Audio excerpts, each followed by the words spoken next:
Pretend I didn't do anything. I pressed a button when no one was watching. Well, we're all. Hey, there we are. Hello.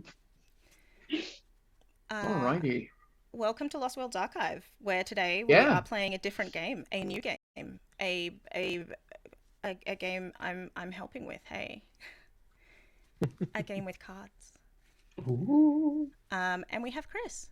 Hey, Chris. Hey, Chris. Hello, everyone. Thank you for having me. Yeah. I'm gonna do a swifty hand over to Chris. Chris, tell us about this game, please, a little bit. Okay.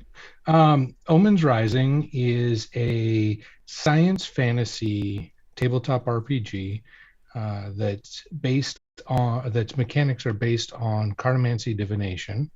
It is heavily inspired by JRPGs and some anime, and leans into a narrative-heavy style that pushes the story of each character to the center. The game, in many ways, begins at character creation, which is why we are beginning at character creation.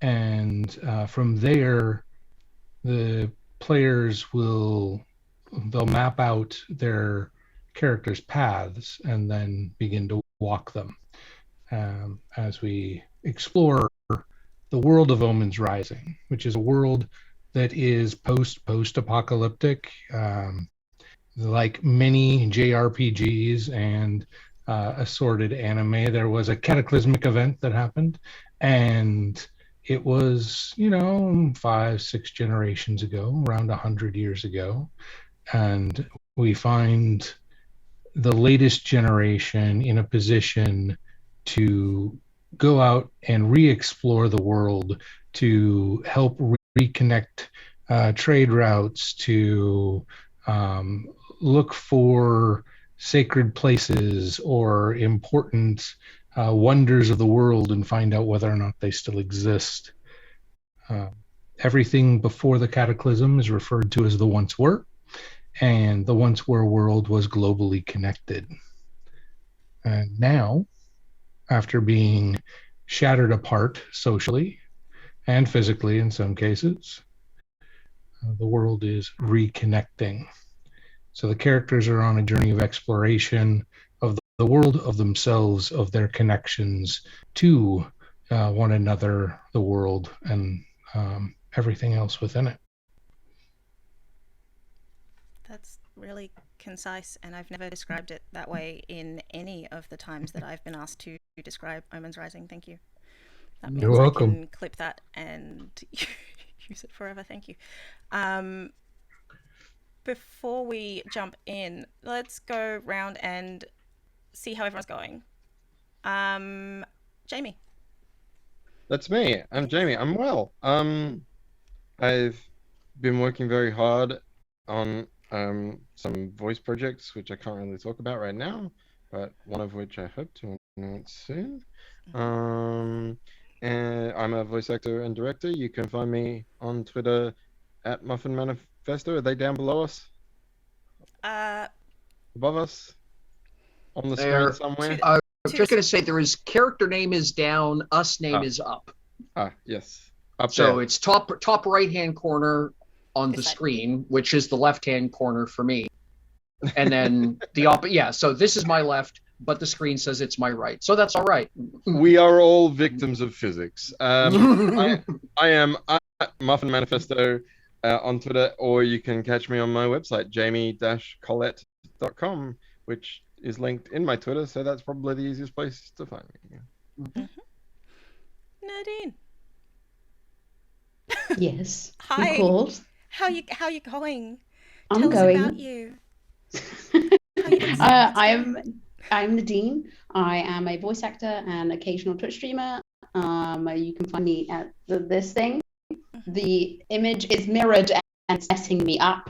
I mean, I think you can undo that. I can't. I tried. That's what I was trying to do when you said Nadine. Oh.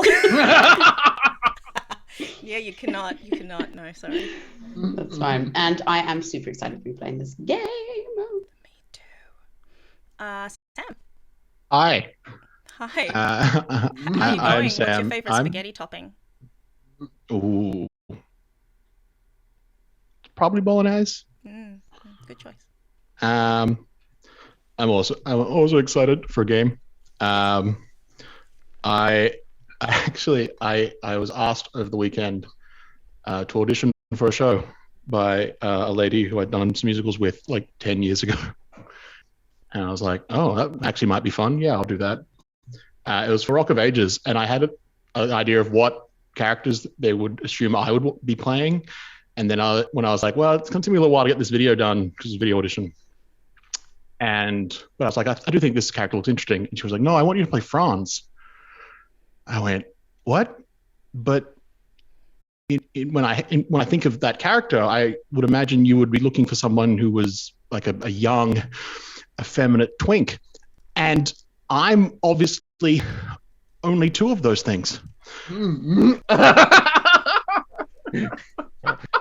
They needed a joke for the audition, and that was mine. But I'm playing Franz now. That's amazing. Yeah, absolutely. Round of applause right there. He's not gay. He's German. I've never seen Rock of Ages, and now I think I have to. Michelle, let's move on. I made the mistake of watching the movie, and the movie is very different. So. Oh. Yeah. But, All right. Michelle. Moving right along, she said. Okay, or is they said. Sorry, still getting used to that. So me, 903E Gaming is the other place I often am found on Twitch. You can also catch up with me. Did I do it right? Hang on. Yes, there we go. That's the name I will be. That is the name I am. Catch up with me, Michelle V69 on Twitter.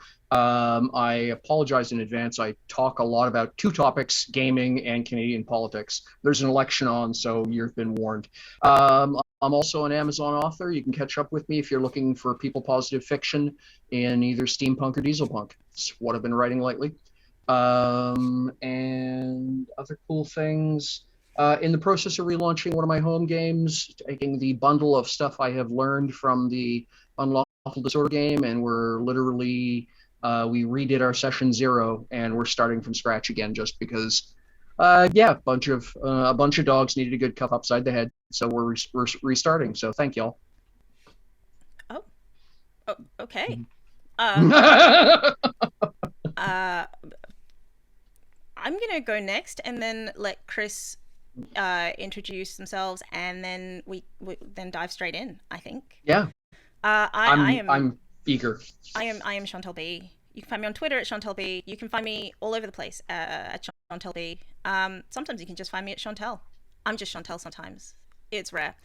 You can also find my link tree on my Twitter bio, and I do a lot of things. I've got a lot of streams coming up, some of them pre-recorded, some of them just recorded, and soon we will be playing some more Monster Hearts right here on Lost Worlds Archive, so I am stoked. That's the one. That's it. That's all. That's it. I'm gonna stop there. Chris, tell us about you. Hey everyone, I'm Chris Geary. You can find me on Twitter at Chris Geary. You can also find me in the chat at Chris Geary. I try to keep it pretty simple. That is my name, and you can find me right now here on Tuesdays for the next 6 weeks on Lost Worlds Archives, and you'll find me starting in September on Savric's channel. That's twitch.tv/Savric, SAEVRICK, for a D&D campaign called Stories Retold, where we are playing characters who have been summoned to plane hop and try and stop whatever force it is that is erasing the histories of the multiverse. And yeah, come check us out and see what's going on there. That'll be 6:30 p.m. on Sundays Eastern Time, for those of you who are out there and interested and awake at that time. Other than that, I've got a few things cooking, but most of my work is right now with Omens Rising, and that's what we're looking at right now. And as I mentioned in the preamble, we're going to take a look at character creation, where the game begins, as each of the characters will take shape through a cartomancy spread. It is a 6-card spread. It covers 6 elements of the character: their origin, their health, their reciprocity habits, their bonds to individuals, their inclusion within communities, and what guides their purpose and their motivations.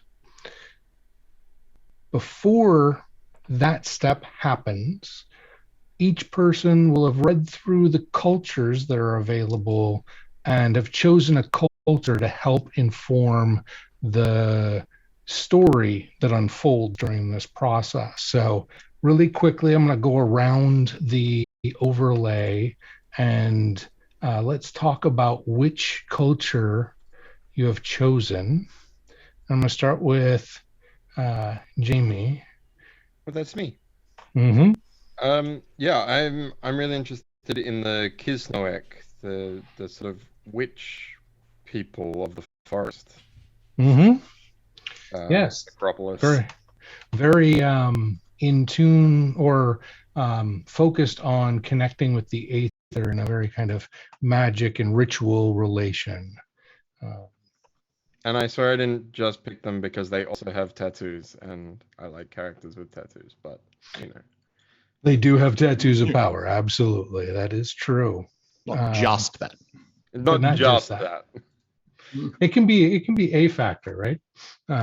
So, Nadine, which culture are you going to be representing? I'm going to go for the Weavers, the prophesizing cool people. Yes, they weave literally and metaphorically. They do. They're given they believe that they're given this gift of sight called the Vili, I believe. But I mean, why wouldn't you choose that? That sounds awesome. So. Yeah, the ability to see the connections, the threads that connect all things. So excellent. And then we have Sam. Yeah, I'm going with the Reverie. All right. Anything in particular draw your attention to the Reverie? I liked the because they're connected with their dreams.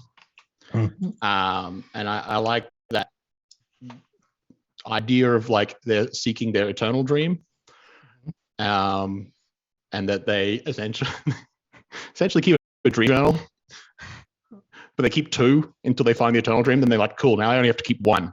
Okay, good. But also they sort of manifest those dreams in various ways, which sounded cool. Yeah, they're waking self and they're dreaming self. What's that? Are you creating a live, laugh, love character? Manifest. What? Manifest it. Except that every now and again, the thing they manifest is, the creature that chases you in your nightmares. Oh. Because, but not usually. Usually it's just something funky, but like, it's a dangerous world out there. It is a dangerous world out there. Excellent. Michelle. Yeah, I'm very visual, and I'm an aesthetic junkie, and I just absolutely adored the visuals and the aesthetics that I got from reading the Silent Walkers. It's just an absolutely fascinating culture, literally born of fire, with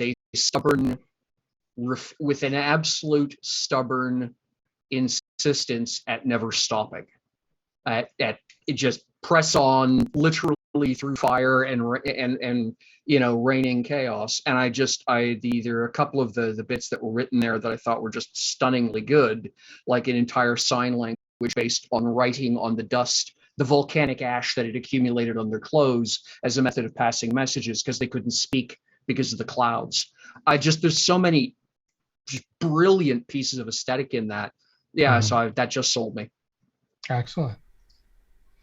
And I promise the audience that they are not gushing just because Shauntelle is actually the author of that culture. I'll be down here. It is that cool. Just be down here, thanks. No, I'm way too much of a jerk to just be nice for the sake of sucking up on TV. I just don't roll that way. It's awesome writing. I'm just down here. It's fine. And on that note, Shauntelle has a character already, and I'll call on Shauntelle occasionally to share bits of Indy, their character, as examples for the other 4 tonight. But can you tell us a little bit about Indy and where what culture Indy is from? Indy is also a silent walker, and Indy is short for indecisive, because there are a couple of Nadine, I can't get out. It says I'm tech. I can't get it. Indy is short for indecisive, and is indecisive because they're trying to figure out which path of life they should take, because they're all so different. So they're traveling and enjoying the world while they Stop making characters after me, okay? I don't need to. You do it. Wonderful, wonderful. So, with that in mind, and the cultures that you have selected at your fingertips, we're going to go ahead and talk a little bit about, for the audience, talk a little bit about character creation, and then jump into our first card. So, phase one of character creation is to identify a culture or combination of cultures that you feel most drawn to for the particular character you wish to create. I say multiple cultures because in Omens Rising, there is no need to limit yourself to one. Multicultural characters are perfectly acceptable, and it does not break the rules in any way, shape, or form. And once that's done, you're going to go through what's currently called the well-being spread, your character's origin spread, denoting the major influences in your character's life and or development. Each position that I noted, origin, health, reciprocity, bonds, inclusion, and guides, they represent various aspects of the character's life and the choices that they make, as well as the effects that the world has upon them. So it's going to be a mix of autonomy and what the world hands you. So there's going to be a little push-pull from the game in these steps. So starting with the characters, with the character's bond to the two realms. Omens Rising is a kind of a duality of sorts. There's the prime realm and the aetherial realm. The prime realm is the tangible realm, the world of the physical, the seen, the real that some may call it. The aetherial is the intangible world, the unseen world. Some might refer to it as the afterlife or the spirit world or anything of that nature, whatever fits the culture in that way. But it's also where magic comes from in this world. And with this bond to both the prime and aetherial, each character becomes an omen of prophecy, destined to leave a legacy, big or small, that will echo for generations. Your characters do not have to save the world, but that could be their prophecy. It might be to carry on a family name or tradition. It might be to settle some sort of imbalance in the world, locally, regionally, or globally. All of that is to be determined basically by you all and how grand of a scope your character aspires to interact with.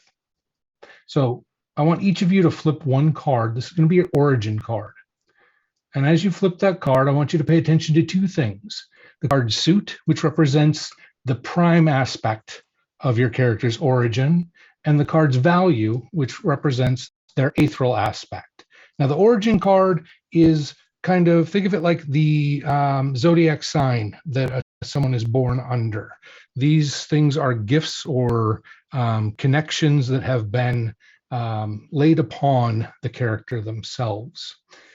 The prime aspect, or the suit, is a connection to the elements of the world. So in your character sheet on page 1, you're going to find in the center column, a little bit above half, there's going to be what's called your Affinity Suit. You've got a circle with a +2 and a radio buttons with the 4 suits around it. Whichever suit your origin card is, that is your Affinity Suit. That is the element to which your character has natural affinity to. So, what does that mean? Well, if it's clubs, that's the element of fire. If it's hearts, that's the element of water. Spades, the element of air. And diamonds, the element of land. Now, suits also represent other pieces. And for the players, you'll be able to see on our roll 20, actually, and for the audience, on the roll 20 at the top, you've got kind of a breakdown.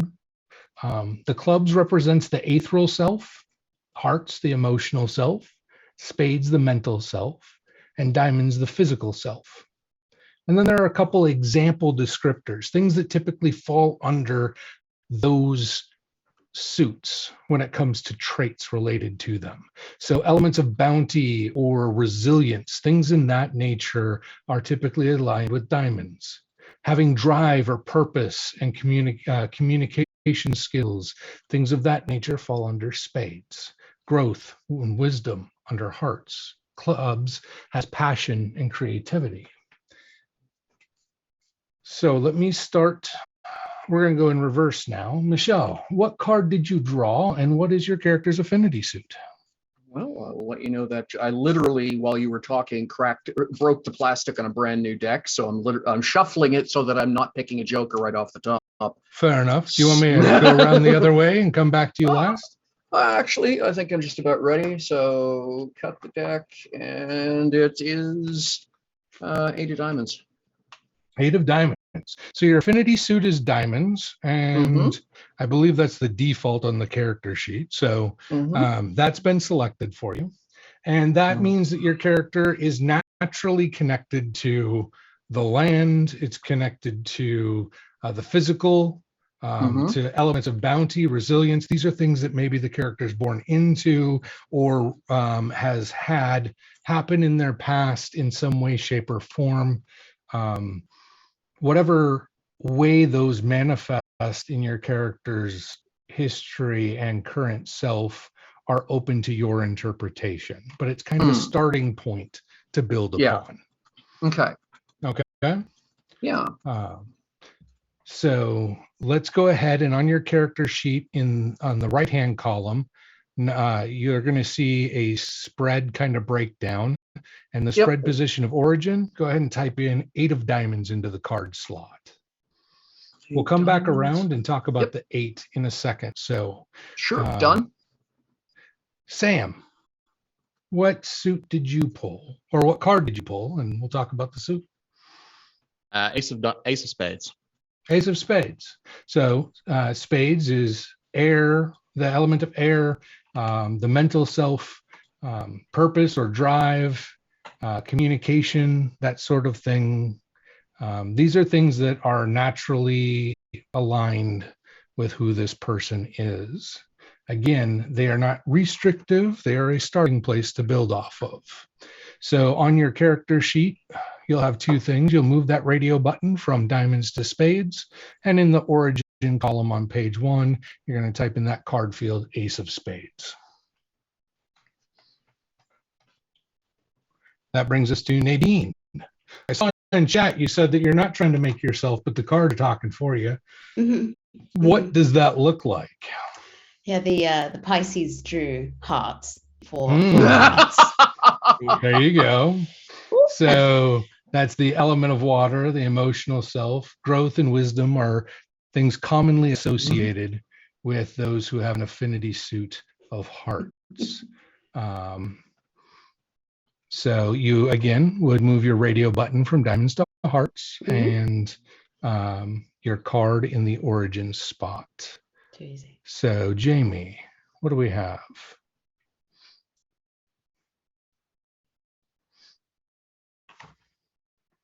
Did I lose Jamie? Yes, I was muted. I just did that just then. So I'm the 6 of hearts. 6 of hearts. I will be joining you in the water, Nadine. Excellent. And again, adjust your affinity suit as well as mark down the 6 of hearts on the front page. So when it comes to the ethereal self and the connection to it is based on the value. And this is, think of it like each time we do the ethereal connection, the unseen, think of it like getting some sort of prophecy from the oracle at Delphi. How you choose to interpret this is going to be up to you and your character, but the prophecy is what the prophecy is. So I'm going to go and just go with Jamie and work my way back, snake back down the overlay. And in our Zoom chat, I'm going to go ahead and put your prophecy for for your origin card. Your path is one of fate, destined for great things like those who came before you. You find yourself at your most powerful when you are pursuing what was written in the stars. That's amazing. Now, one thing to keep in mind with Omens Rising, the night sky is literally a portal to the aether. Aether, according to physics, is the energy of stars, and we as game designers have decided to lean into that. Not only is it magic, but it is the energy of stars. And so why would the night sky that is full of stars not be a window into the ethereal realm, right? So your connection is through what you see in the stars above you. And if I recall correctly, the Kisnoeg had a very specific thing related to the stars in a history. So I'm gonna reread that. Now, Nadine, I forgot to mark down what was the value of your hearts. Numero 4. 4, the 4 of hearts. 4 is often considered the balance card. 6, the path card. Let's see what we have here. I put it in chat for you to copy and paste over to your character sheet, so you don't have to think about it. Your path is a fixed point in the universe, like the reticulum itself. The reticulum is our word for the ley lines, the network of ley lines. Your life needs steadiness. When you preserve the balance, or it manifests naturally, your connection to the aether surges. Okay, that's fine. Cool. This is such a cool fucking game. Whatever. Sam, the 8. It's such a cool game, but why does it attack us so? Yes. When you remember in this game, when it comes to point value or card value, the ace is considered high, so it is worth 14 points. So it is there is not considered a 1. However, it does represent beginnings. So Sam, your prophecy is, or your character's prophecy, new beginnings are drawn to you. You may or may not ever see the fruits of your labors, but you are the impetus for active change anywhere you go. Like a sudden gush of a newly created aether font, your power peaks when you are working from scratch or forging new paths. Very cool. And the 8. Also, okay, one sec. Hang on a sec, Chris. Where are you getting this? Is it okay? So it's because, so it's because, for example, I got a native diamonds that the 8 is, and then that's tied to something specific that you're looking at. Yes. So as part of the book itself, it'll either be tables or we might turn it into a deck of its own, so you can just spread them out or hand them out so people can write them down for a physical copy. But it's basically there are 15 prophecies times 6 that we've created for character creation. That's amazing. Okay, cool. All right. And all right. So the 8 is often referred to in cartomancy as a representation of eternity or infinity. Okay. Of and course. So the 8, you are a vessel for the ethereal. What is of the aether is also in you. Your connection is infinite and constant, making it impossible to permanently sever. Okay. So there are a couple things that I want each of you to note. For example, with Michelle's, it says your connection is infinite and constant, making it impossible to permanently sever. If for any reason you become disconnected from the aether, it is not something that could be permanent for this character because of their prophecy card or their origin prophecy. They have this connection that is something completely, it cannot be destroyed. It can be paused, but it can't be destroyed. It is literally supernatural. Yes. And then you have with the new beginnings. So Sam, anytime your character actually finds themselves working from scratch or forging new paths, you know the character's power peaks, you could call upon that in game, and it could either lower the target number or add a bonus to what your check is when you're in those circumstances because of that prophecy. And then the same goes for Nadine. When things are balanced, or when your character is actively balancing things, you can gain a similar advantage. And so this is a lot narrative. Rather than saying it turns into a +1 or you add it to this thing in particular, it's connected to circumstances and how you interpret those and how you play those out within the narrative of the game. So, okay. Again, Jamie, when you are pursuing which was written in the stars, when you pursue something that is destined, your character is at their most powerful. So that's when they find their advantage. The flip side for Michelle is that connection cannot be severed permanently, which implies it could be for others potentially. So it's one of perseverance. What is Indy's origin card, Shauntelle? Indy's origin is the 10 of Spades. And how did that how did that add into how you built Indy? And what kinds of influences did it have on your character creation process? It was interesting because I came in with the idea of someone who didn't know which path to take, and the prophecy for the 10 of Spades, all of this ended up being really, I mean, it worked like everything to do with cartomancy, I guess. The prophecy for Indy was every cycle must come to an end, but with each end, the dawning of a new beginning ignites. Your presence is integral to the renewing of cycles and the recharging of ether. So Indy's role, or what Indy could do, is either become a leader or be a historian. And in the Silent Walkers, you don't do both. You do one or the other. The idea that the fact that they could be a leader means the renewing of a cycle. It's a change that is coming to their group of walkers, and which one are they going to do? So they're part of that cycle. Excellent. So as you keep these things in mind for your character, we're going to move on to your next card. So pull another card, and this is going to be your health card. What you need to know about the health card is that it represents your character's life assets, encompassing their physical, mental, emotional, and ethereal health.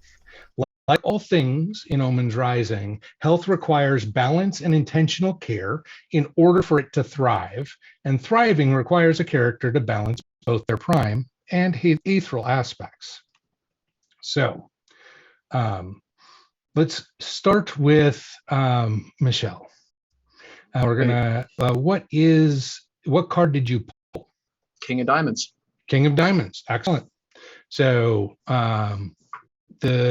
this is a diamond, and the suit, if you notice on the screen, that's associated with the position that the health card is going to be in is also diamonds. Yep. In cartomancy, 3s are powerful numbers. They are oftentimes seen as the number of the divine, or some level of fate or external power, right? The same thing happens here. Normally, when we get to the second position through 6, you're going to go through this 5 different times. You're going to get a prompt, and then you're going to take the suit of the position and the suit of the card that was played, and you'll limit yourself to the aptitudes that are connected to those suits to choose from in order to answer the prompt. When your card matches the suit of the position, you have a different option. You can choose to lean into fate and limit yourself to diamonds. Doing so will give your aptitude a permanent +1 to its base rating, kind of denoting a natural talent. smiled upon by, the gods or whatever interpretation your character or your character's culture may have. Or you can turn your back on fate and you can break suit and you can choose any of the aptitudes when this occurs. You are not limited by the suits that are in play.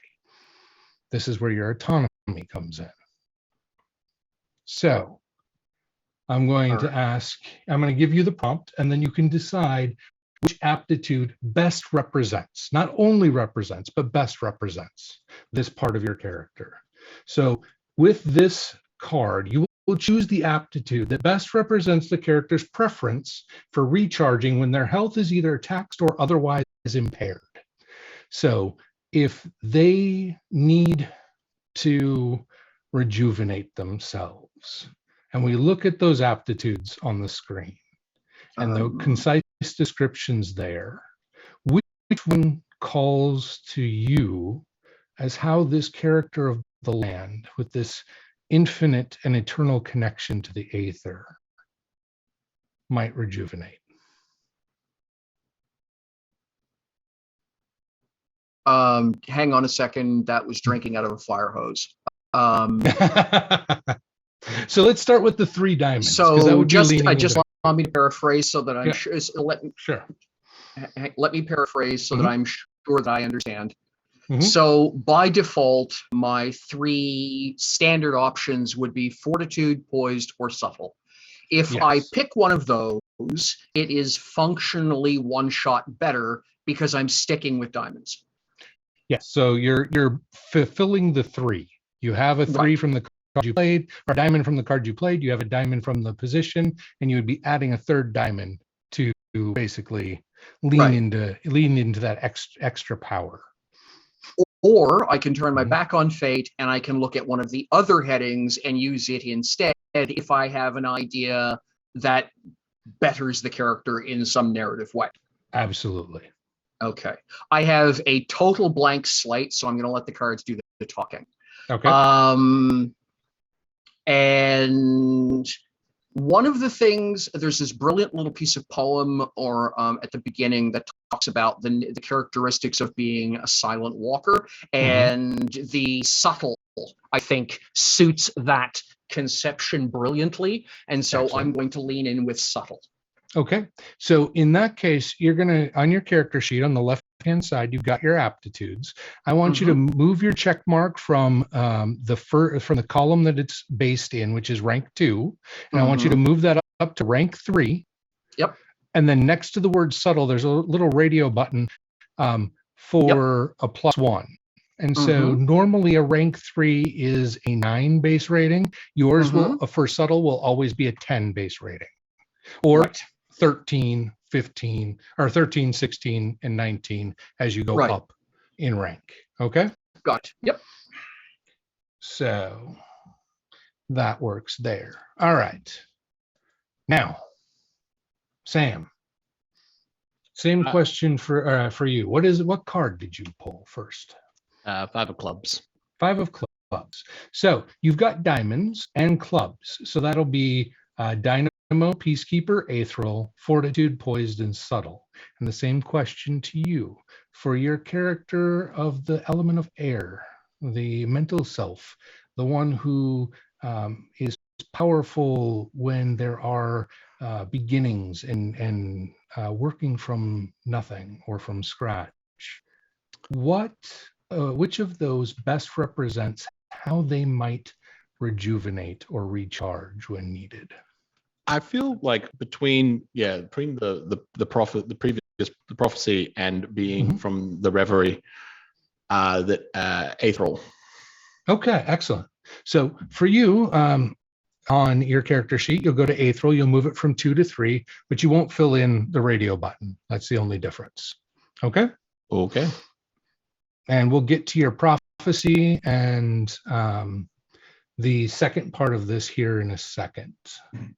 So let's go to Nadine. I drew the 10 of diamonds. Excellent. So you've got diamonds as well. So this puts you in the same question or situation as Michelle. You can lean into fate or break suit, your choice. You get the +1 if you lean into it. You get the freedom of choice if you choose not to. I think it's interesting because I was just thinking about the character, and I think the Fortitude, despite the fact that I do want to break rank, because I feel like that's also what they would want to do, Fortitude is one that calls more. Excellent.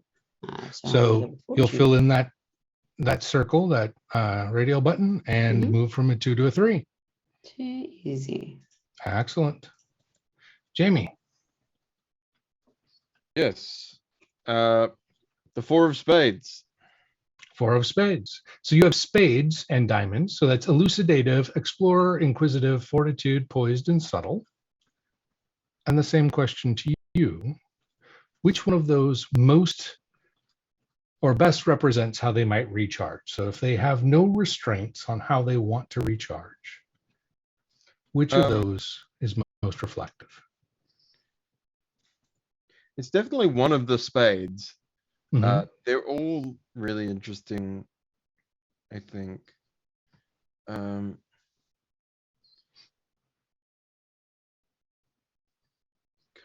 going to read them all out loud because my brain processes a bit better that way.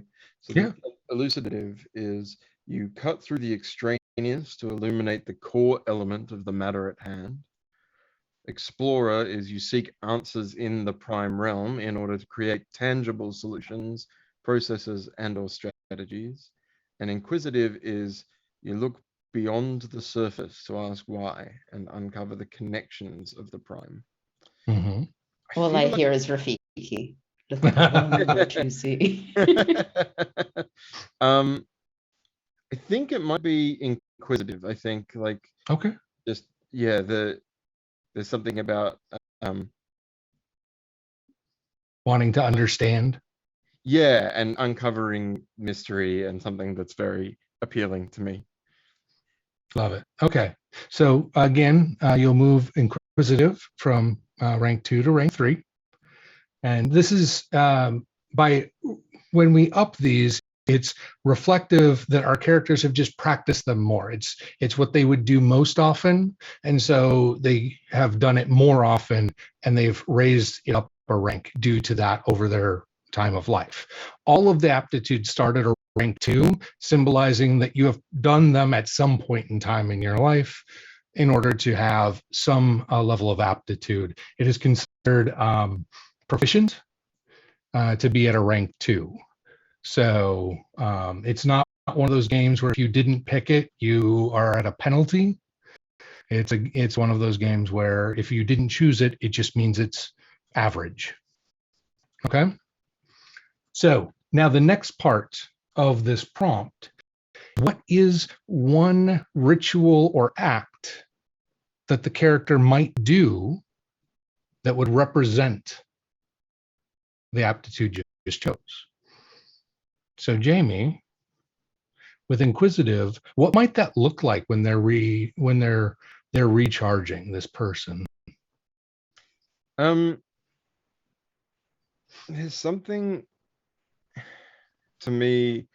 It's the thing that jumps to my mind is about, and I just realized under spades there's communication as well. Mm-hmm. I think is like the core of it. I think it's about its characters' connection and communication with the natural. So it's about quite literally, talking to trees, to sky, to the earth, to animals, that kind of thing.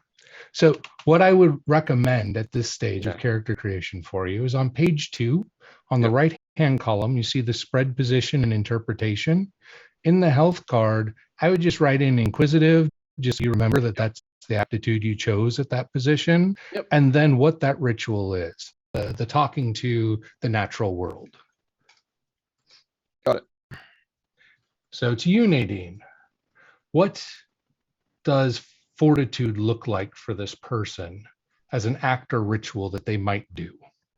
It's not the only one they can do.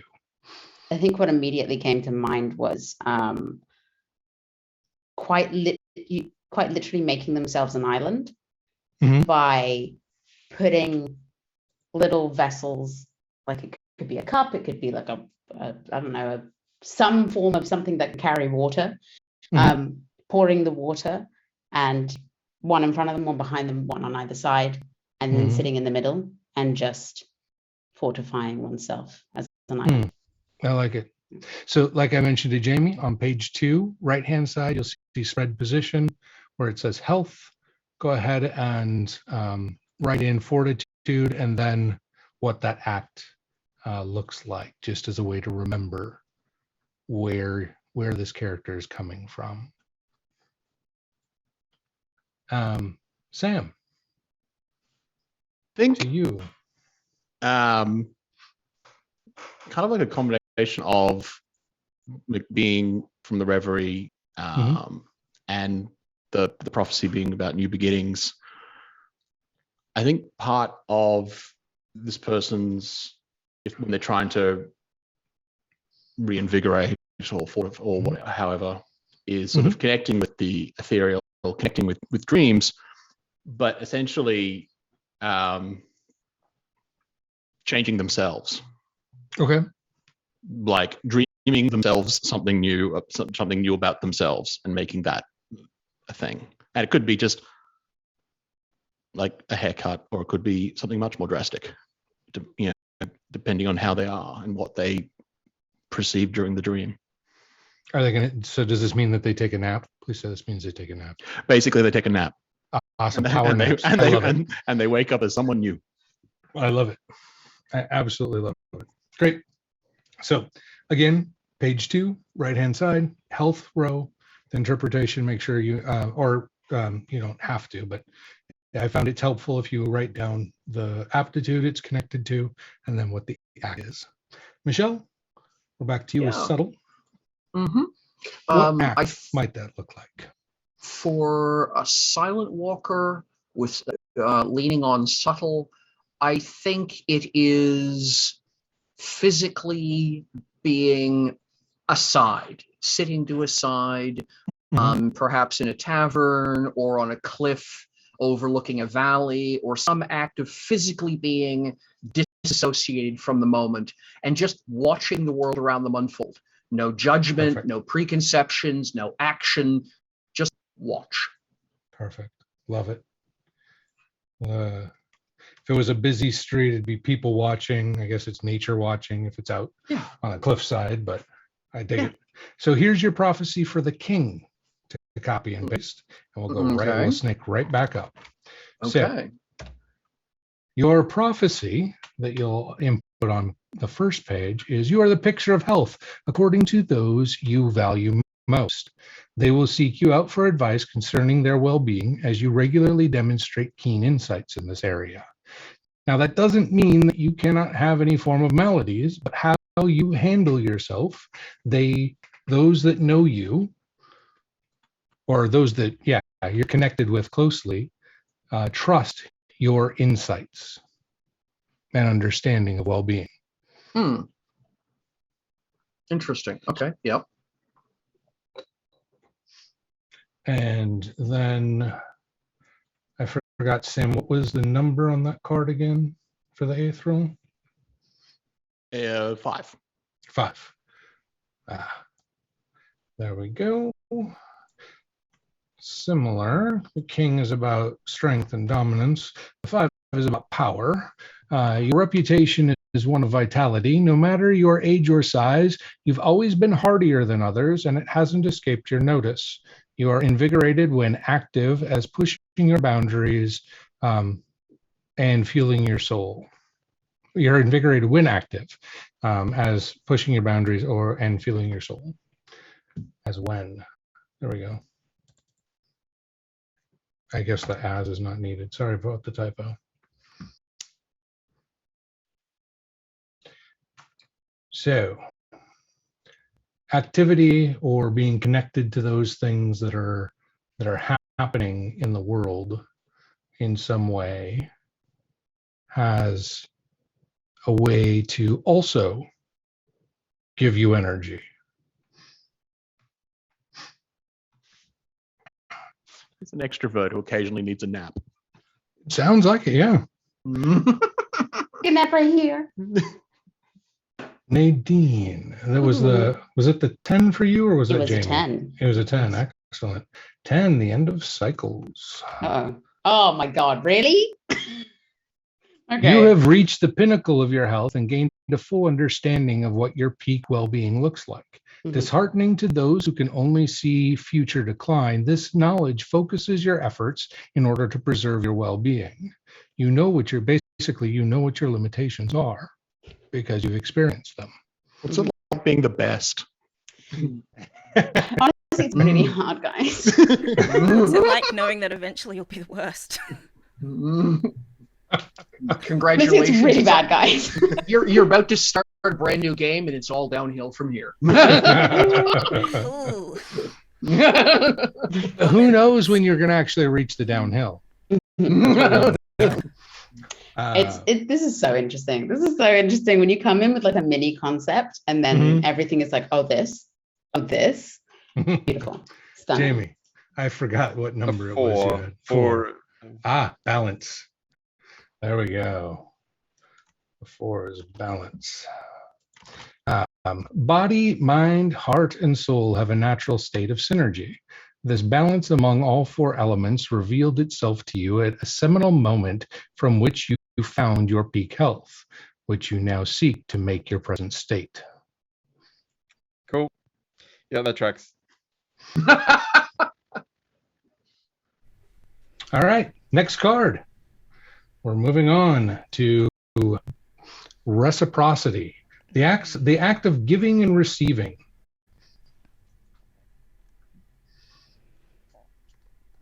Give me a second here because no problem. Doing a quick bit of reshuffling because that would have been the 3rd diamond in a row, and that's I was just gonna say, and where it's a brand new deck, I just suspect that means that was just a clump of cards that didn't get shuffled properly. Fair enough. There we go. All right. It could also be fate. Mm-hmm. You never know. 4 diamonds. Yeah, it's fate. So,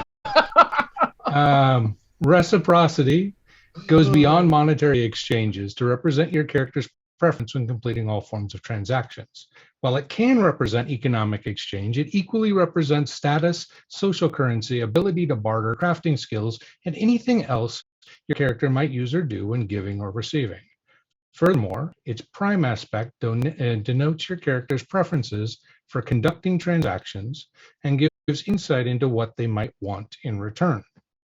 So you're going to choose an aptitude here that best captures how your character prefers to give and or receive during transactions of any type. So it doesn't have to be both, but it could be. So we're going to start with Jamie this time because that's right ended. And which card did you pull, Jamie? I have the 9 of diamonds. 9 of diamonds. So you have affinity alignment this time. Right, and so this is because reciprocity falls under diamonds, is that right? Yep. Nice. Reciprocity falls under diamonds as well. And you have you can either limit yourself to those 3 and gain the +1, or you can break suit and choose anything that you have not chosen yet. No, this works for me. I think I'm going to go with Fortitude. I think this character trades a lot on their body. Like it's about physical reciprocity. Like gotcha. So trading favors, that sort of thing. Like yeah. Sure, I'll help you if you help me move. I'll help you. Build that thing that you were trying to build or whatever. Yeah, or in classic JRPG terms, it's like, yes, I'll kill the rats in your basement. In the inn. Yeah, I dig it. Absolutely. So let's go ahead and mark that one, Fortitude, as a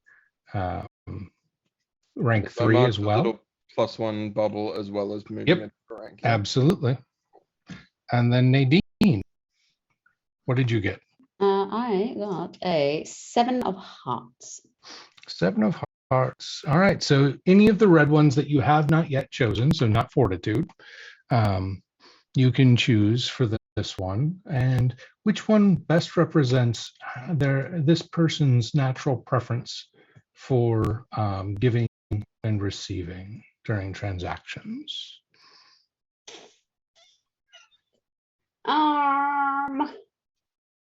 This is tough because I don't know. This feels like such a personality trait. Who are they? All right, I'm gonna go with.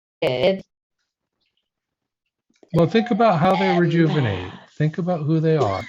Empath. Okay. I think didn't empath, sound very convincing. No, I was because I'm tossing up between subtle and empath. Okay.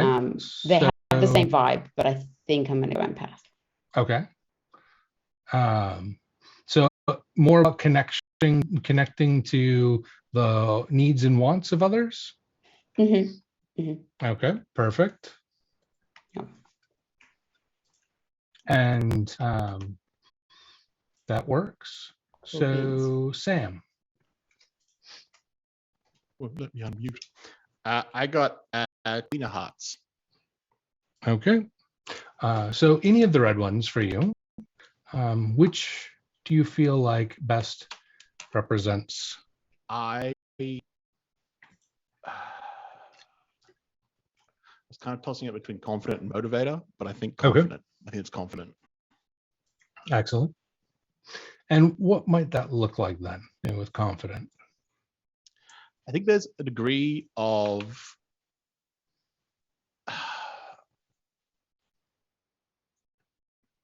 kind of like this sort of attitude of like, yeah, I'm pretty great. Let's do this. But also it's like, I'm pretty great. Also, you're pretty great. So why wouldn't we do this? I like it.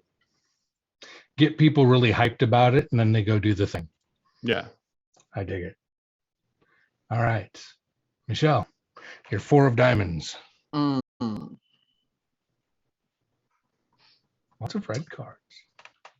Yeah, I'm not really getting poised or fortitude as a vibe for this character, so I think I'm going to wind up breaking suit.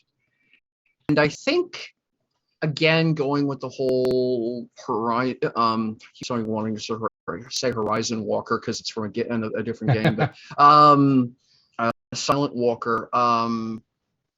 Yeah, I just like the idea of Dynamo as a counterpoint to subtle.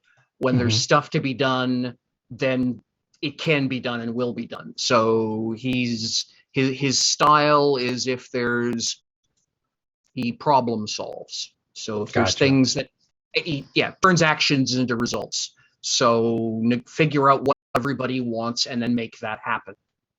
Gotcha. I think so trading on results, basically. Yes. When giving and or receiving. Perfect. Yeah. I dig it. So the next step is going to be the aethral aspect, which represents, provides insights into the types of blessing that your character has in abundance. So I just want to be so I'm sure in the rules. So I would mark column 3 for Dynamo. Yes. Correct. Yes. Got it. Yep. Thanks. Okay. Each one of these, as we go through positions 2 through 6, will raise that aptitude 1 rank. Or can we double up? For example, if I had wanted to lead it, if I wanted to stack subtlety, which is a thing in some, is that a 1 permissible, and 2 is it mechanically a good or bad idea? It's not part of the spread. The spread, each one is individual. There is the opportunity to specialize at the end, which is a player option, which can allow for stacking. Okay. But the purpose of this is to build a broad base. Correct. Got it. Okay, cool, thanks. And here's the prophecy for your reciprocity. Fairness and equity fill your mind when completing any type of transaction. Emblematic of the merchant square scales in Malachi Port, your reputation for equal treatment of others aids you in building trust and gaining favor. Okay, interesting. Whether or not that reputation is as authentic as the prophecy makes it out to be is up to you. Tee points. So, Sam, the queen. You can trust that guy. The queen prophecy. Your abundance is known as one of growth and creation. Others may say you are born with a green thumb or a knack for tinkering. People consult with you on new ventures to ensure the success of their endeavors. So you don't have to necessarily be handy per se in everything, but there's something about your character that they just happen to be kind of good at doing. So the guy who's most powerful when he's starting from scratch is often the guy they go to consult with when they're starting from scratch. Yeah, yes. And Nadine, I did it to myself again. I forgot to write them down. What was the number that you had again? 7. 7. Ah, luck, chance, and happenstance. Or chaos. However you wish to interpret it. Oh, goodness. I'll just throw that out there, Chris. As chance would have it, you seemingly obtain whatever you need when you need it most, but only when you are fully in the present. When you focus too heavily on wealth of the past or future, you miss out on immediate gains. All right. Okay. Listen, that's just a Nadine read. Okay. So I didn't have to say. You just called yourself out. You might not necessarily know, and you just decided to let everyone know. Listen, I am nothing if not honest. We appreciate your honesty. And that the cards are bearing your soul bare for you today. I'll be fine. Jamie, you are used to seeing the fruits of your labors, encouraging deep investment in your chosen transactions. Such a commitment to transactions is safeguarded by an uncanny insight for choosing what will return abundance for your efforts.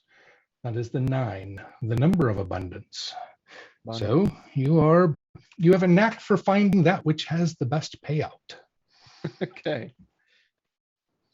Whether it be monetarily or socially or whatever the case may be. Spider, is that you? I see. I definitely didn't see that. I feel like abundance for this character has nothing to do with wealth, and that's. And it doesn't have to be wealth. It is some sort of abundance. Is it pussy? It could be. You could have lots of sexual conquests. That could be.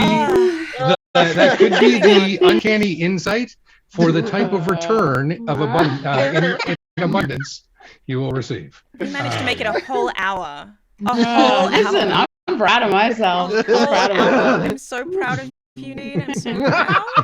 You made it a whole hour. Oh my God.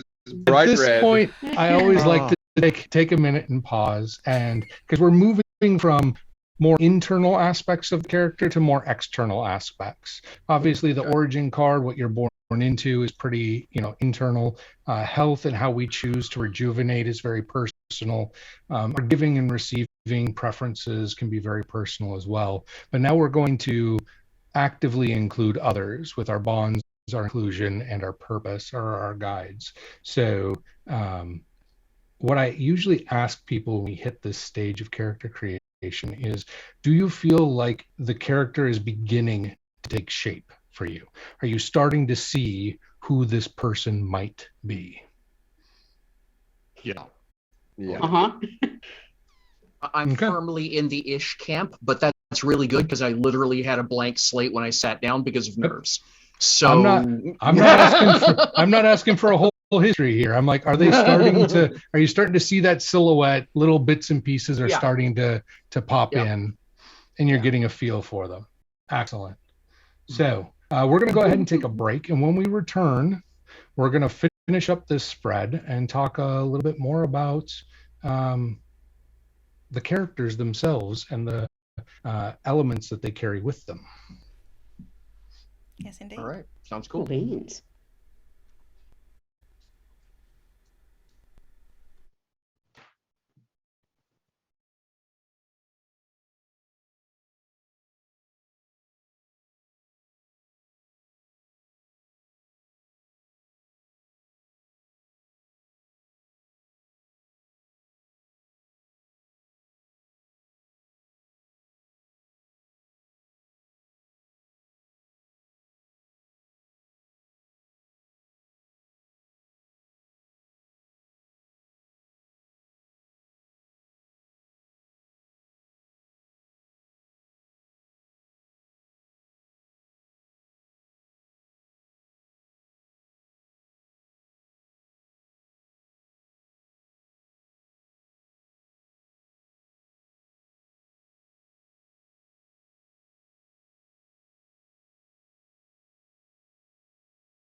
This is us doing that.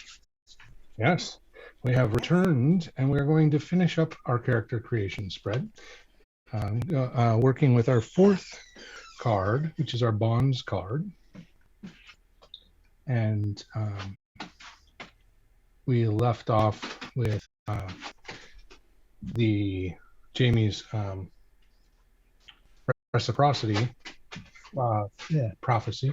I lost my words all of a sudden. So let's start with your bonds card. What card do you have? Oh, I should draw one. Yes.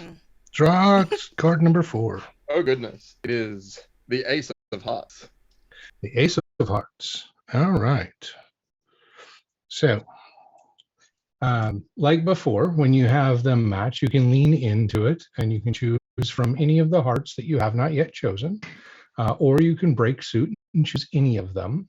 But let's talk about what the bonds card is first. The bonds card reflects your character's connections to their inner circle, their deepest bonds with other people. This card equally tells of the impact of those individuals on your character's development, as it tells of how your character prefers to receive guidance, love, respect, and the like in their close relationships. So you're going to choose an aptitude that best represents your character's natural preferences for creating and maintaining connections with those they hold closest. Right. I think this one's pretty straightforward for me. I'm going to go with Motivator. Excellent.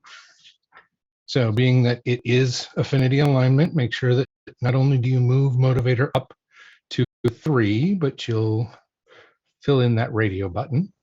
Yeah. And like with this one, like with the others, we kind of modeled for health, for bonds and reciprocity. Feel free to put in which aptitude it was and any like details of the interpretation of the card or bits about your character that come to mind in that section. That's there for your notes on who this person is. Yeah. So let's go on to Nadine. And Nadine, why don't you just, tell us what the cards are saying Nadine actually does in their close relationships, since that seems to be how things have been going. Zing. It's 5 of hearts. I mean, smoke and crater. on that hearts train again.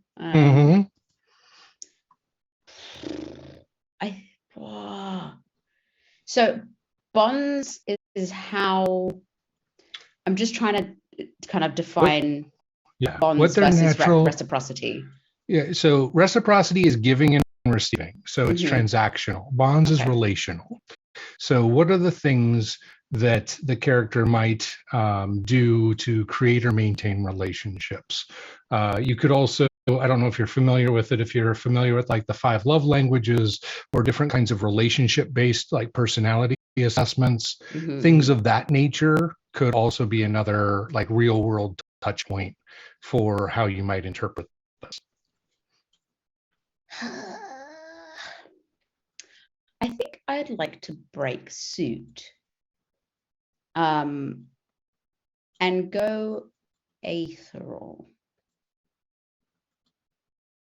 Excellent. What does that look like for when they create and maintain bonds? I think they have, with the person that I'm building up in my head, not me. Okay, I believe you. I don't. Oh my God. The person that I'm building up in my head, their past and their BB has a lot of kind of guilt or like difficult, like strife around it. Therefore, they try to stay relatively distant from people. And if they do want to, feel bonded or feel close to the individuals in their close circle, they'll actually consult their VV and the ethereal aspect of their person. I like it. Yeah. No, I like it a lot. And being like that connection back to the culture is why we recommend that you look at the cultures first to kind of help guide if you're not sure. Excellent. Cool beans. So, Sam, how about you? I'm intrigued to see what happens now. But Red Joker. Oh, nice. So the Red Joker represents fate specifically, and typically the fate of opportunity in other circumstances. But for this purpose, what it means is that you can choose from any of them because fate has basically said, come here, pick whatever you want, and you get the +1. I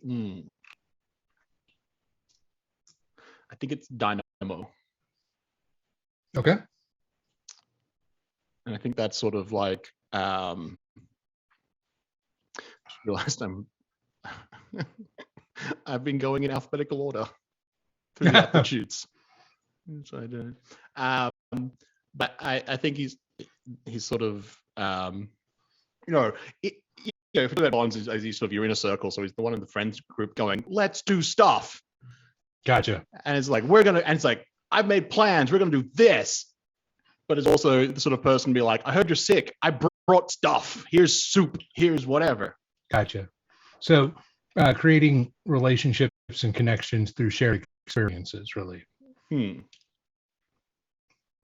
dig it. It's a powerful way to do it. Michelle. So 8 of clubs. Mm-hmm. And I'm going to go with Peacekeeper, I think. Okay. The sort of the whole, again, getting back to the culture, this is, everyone has suffered calamity, but, part of the when you grow as a culture that survives calamity, internal conflict is death. Mm-hmm. Right. And so I can see this idea that this is, again, leaning on the subtle and the other aspects of the character, that he builds bonds by being the one who he builds the bridges. He figures out what is the unhappy. He figures out what is the solve and fixes it. He makes people want to hang out with him or them, whoever they are. I haven't decided that yet. By virtue of it's just easier to be around them. Stuff just is better. I think that's how I'm going to do that. I like it. So let's go with what the 8 adds for the prophecy. And as I'm reading the 8, I would like you to think about one person that this you've gotten 2 8s, haven't you? Very yes. Eternal. I dig. Yep. Double. Yeah. 8 diamonds, 8 clubs. So 1 red, 1 black. Yep. Think about a person in the character's life that this might represent, and you don't have to have a specific name. It could be like a type of person, a family member, a mentor, etc., etc. There is someone in your life that is closer than family. The connection is deep and enduring. No matter what you do, they will trust you and you them. Other connections will never truly compare, but you've accepted that. Ooh, interesting. Okay. Who is that person to this character? That is going to need some thinking, because at that point I've got to work backwards on a character I don't yet know. Yeah, so, no worries. Yeah. So when you come up with that person, you don't have to have their name per se, but just like what type of person they are.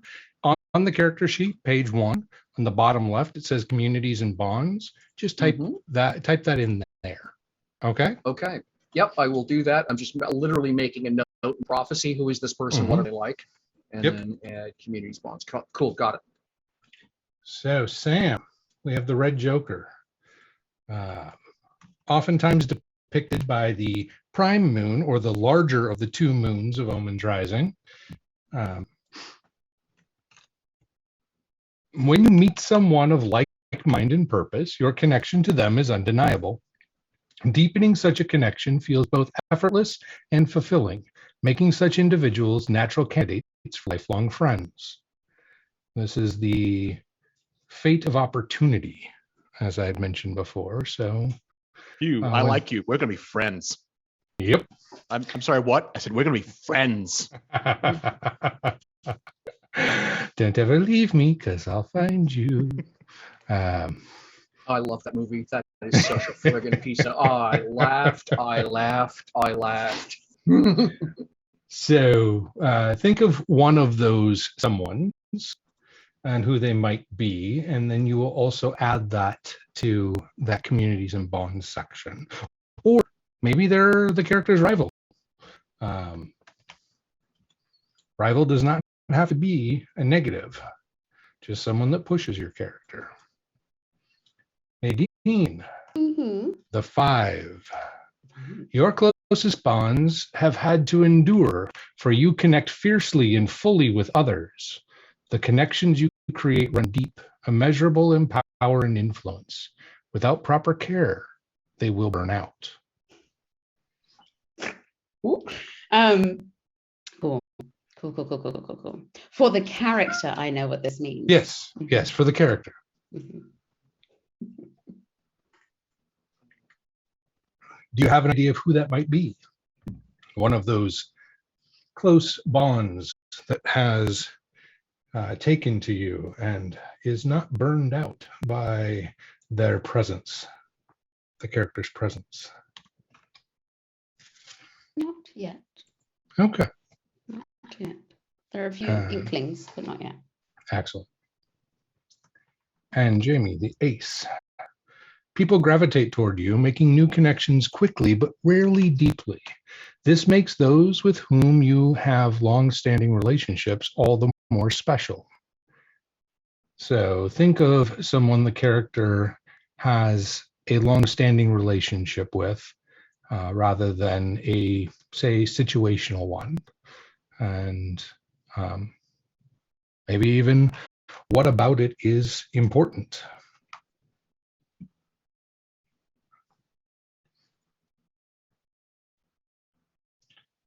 And if you don't know yet, that's perfectly fine.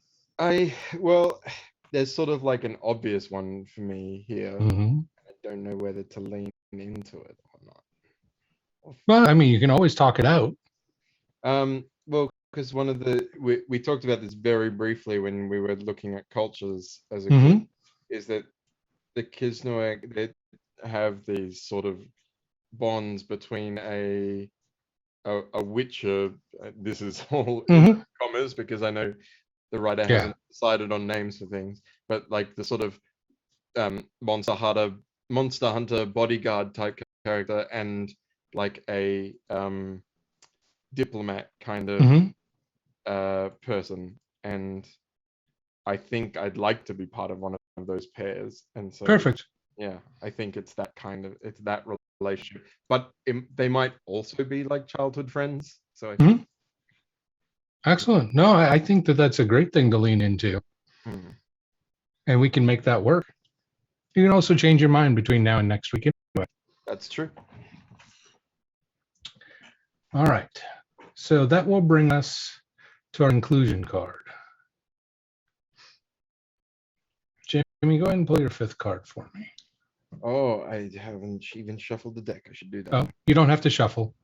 Oh, I don't have to shuffle? No, you don't have to shuffle. I mean, that would just be the same card on top because I put it back on top. Oh, well, okay then. It's another ace, but this time it is the diamond. Ace of diamonds. This is your inclusion card. So, with this card, what it represents is your character's belonging in their chosen community or communities, and the labels in which the character accepts from those communities, not the ones that are thrust upon them, but the labels that they accept for themselves. It also represents the ways they assert their individuality and preserve their autonomy while keeping membership in the communities within which they find belonging. So you're going to choose an aptitude here from diamonds or spades that you haven't chosen yet. And it should reflect of what your character is known for, how they keep their autonomy, how they keep their themselves from just being one of yet another of this group.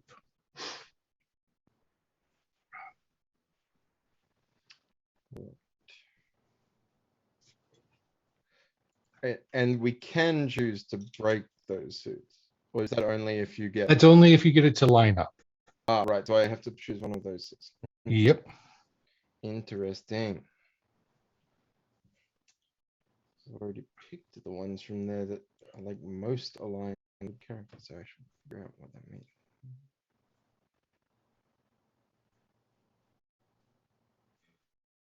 I think I'll take one of the other spades, either elucidative or explorer.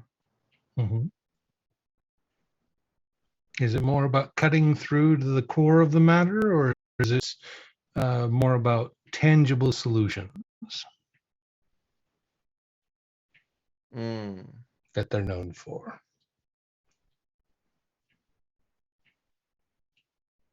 Yeah, probably the latter. I think explorer makes more sense. Okay. So go ahead and move that up to a rank 3, like you have with the others. And then on the back, on the second page, in that interpretation, kind of write out what their reputation would be as described by another person from the community to a stranger. So like if someone from their community was to describe who your character is to me or Shauntelle, what would that be? Okay. And while you're pondering that, let's go to Nadine. Okay, I will draw my card. Biome. That will be Ace of Diamonds. Ace of Diamonds. The same card. So, just like with Jamie, you'll have choose from any diamonds that you have yet chosen and any of the spades that you haven't yet chosen. And what does your character's defining trait within their community look like? How do they stand out from the crowd? It's very interesting because I'm really torn between two pretty opposites. Well, I suppose they're not opposites, they're just different ways of presenting it. Because I can do any red, right? The diamonds or the spades, not hearts. Oh, the spades. So the bottom 3 and top 3. Ooh. Oh, sorry, you had diamonds. Yes. And yes, spades. The position is spades. Yes, inclusion is spades. Right. Okay. Cool. So top 3 and bottom 3. Okay. Then in that case, okay. I'm going to say poised. Poised. Excellent. And what does that look like as a way to stand out?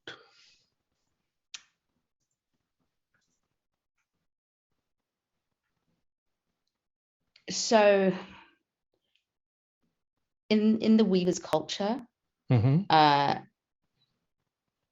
it moved on to their fashion as well, or like the stuff that they owned. So any kind of material, they were very, very proud of that, and they're very their kind of artistry and how their world was presented. So I think their wares, whilst they may not have a lot, what they have is very ornate and beautiful. And whatever they wear, they always look regal, despite maybe not having that much wealth, or not having that much in terms of material. They always look poised. Gotcha. Yeah. So they have this they always seem put together, like they know who they are and what's going on, regardless of reality. That's how they present themselves, and exactly. It kind of carries over to their reputation. Fake it till you make it. Potentially. Or they've made it already. Yeah. One or the other. Interesting. Yeah. They had the 10 earlier. Yeah, true. It's interesting how much the cards are just working out characters. So Sam, what card do you have? We're just going to continue this ace train. Ace of Clubs. Ace of Clubs. Oh, interesting card. Nice. So this gives you clubs and spades to choose from, any in which you haven't chosen already. And again, the same question to you. Which of these best represents what they are known for? I was kind of tossing up between Elucidative and Explorer. Mm-hmm. And Jamie already went with Explorer. And if I go with Elucidative, Mm-hmm. it means I have gone in order alphabetically down the attributes. So we're going. Why fight it? What? I was just gonna say, why break the theme, right? Yeah. I mean, so we're gonna go with Elucidative. So how does that reflect in how people perceive the character? That illuminating of the core element, that cutting through the noise. I think, particularly within the Reverie, there's a lot of potential to get, because there's that connection to dreams and the following of dreams. But there's potentially a risk, I guess, of getting lost in like trying to interpret it, trying to be like, but what does it mean? Whereas this person is like, no, shut up. Stop faffing with that. Go and do a thing. Gotcha. So it's just like the pondering can only take you so far. If you don't act on it, you've lost it, kind of idea, right? At some point, the confident dynamo basically is like, no, we're going to go do a thing now. We're going to work this out. I dig it. Michelle. Yeah. Magic card is 7 of clubs. 7 of clubs. Yeah. So clubs and spades again. Yeah. And I think the one that really makes the most sense out of that is Explorer. Okay. That seeking of tangible solutions. Yeah, and it sort of leans into the way he handles his bond. That's part of the bonds and what was the other one? The Reciprocity is this idea of digging in, finding the concrete, finding the real, and then taking action upon it. So I just think Explorer works well there. I dig it. And like I mentioned with the others, on the second page in the interpretation, feel free to write down what that reputation might be, how they might be described to a stranger. Yep. And while y'all are doing that, Indy kind of wears their reputation on their name, as do some of the Silent Walkers. Tell us a little bit about the naming convention of the Silent Walkers, Shauntelle. So the naming convention is pretty much based in you take your name from often descriptor words. You choose your name. So you'll be born into or join the Silent Walkers, and you can be called whatever you want, but you don't necessarily accept it. If you accept the name, then it's your name. If you don't, even as children, it's not their name until they accept it. Indy was given that name by their mentor. So my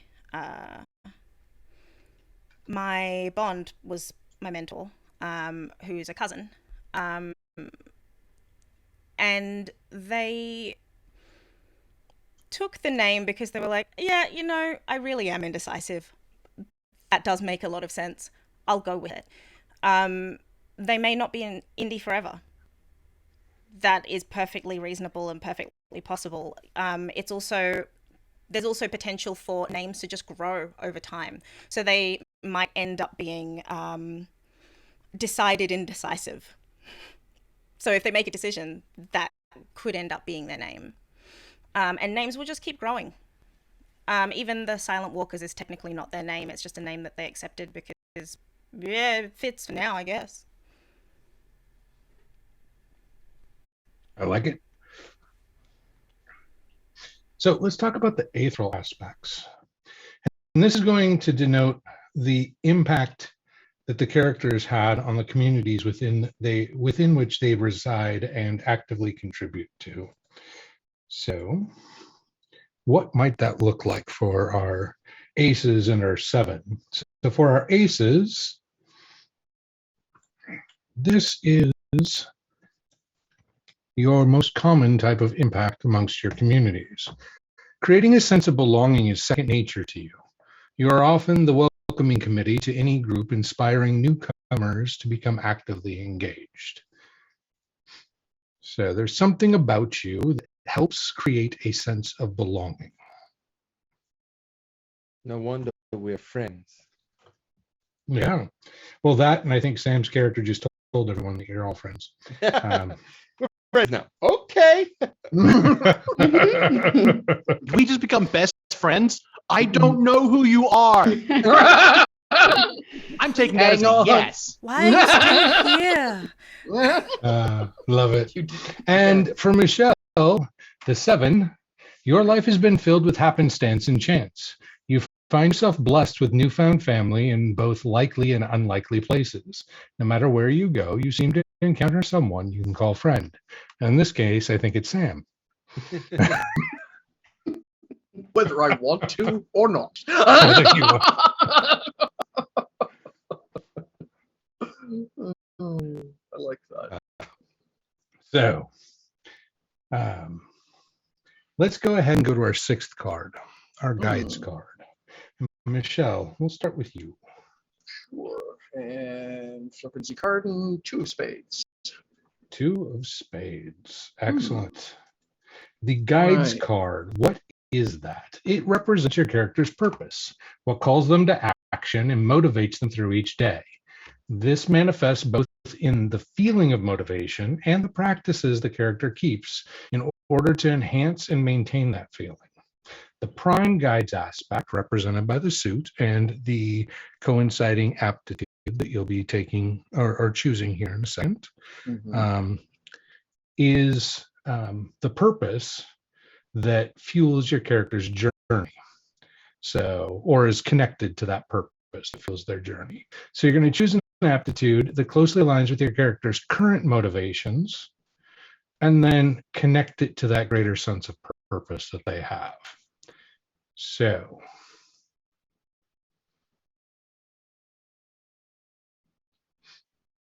okay, I need you to back the truck up and do the last half of do the last little bit again, because you totally lost me on how this plugs in. So guide is what pushes my character's story, or what does it do? The guide represents your character's purpose, what motivates and drives them. So you'll take a look at the spades and the clubs that haven't been chosen yet, and choose an aptitude that reflects their current motivations, and describe on the interpretations how that connects to their greater sense of purpose, whatever you determine that to be. So this has been practiced, this aptitude's been practiced because it's currently motivating them. But their purpose is something that could be different, but yet connected. Does that make sense? I think I get what you're trying to say. Yeah, all right. Yeah. I think I've had a very kind of solid curve in the physical with this character, and so I think I want their guide to be extra worldly. So I think I want to go with ethereal. Perfect. The reason they are walking to where they are going and wind up in these places that they always seem to be able to put their skills to use is this sense of providing insight into unperceived aspects of ideas, situations. Literally, it's the thing that's moving them onwards to the next thing. I will kind of like that as an idea. Constant connection from their origin card that cannot be severed. That's kind of always there for them. I dig it. And then, like I said, you can connect that to what their greater sense of purpose is when you decide that for the character. You know, what is that this character, their aspirational goal kind of idea as they take shape. So we'll we'll move on to Sam, and then we'll come back for the 2.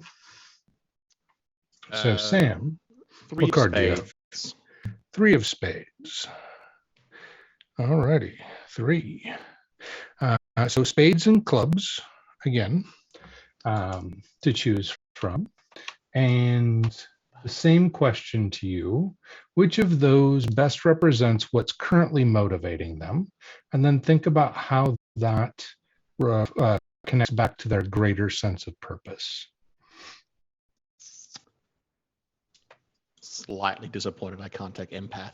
Not because I think it's good for the character, but then I would have completed the set. I actually think inquisitive.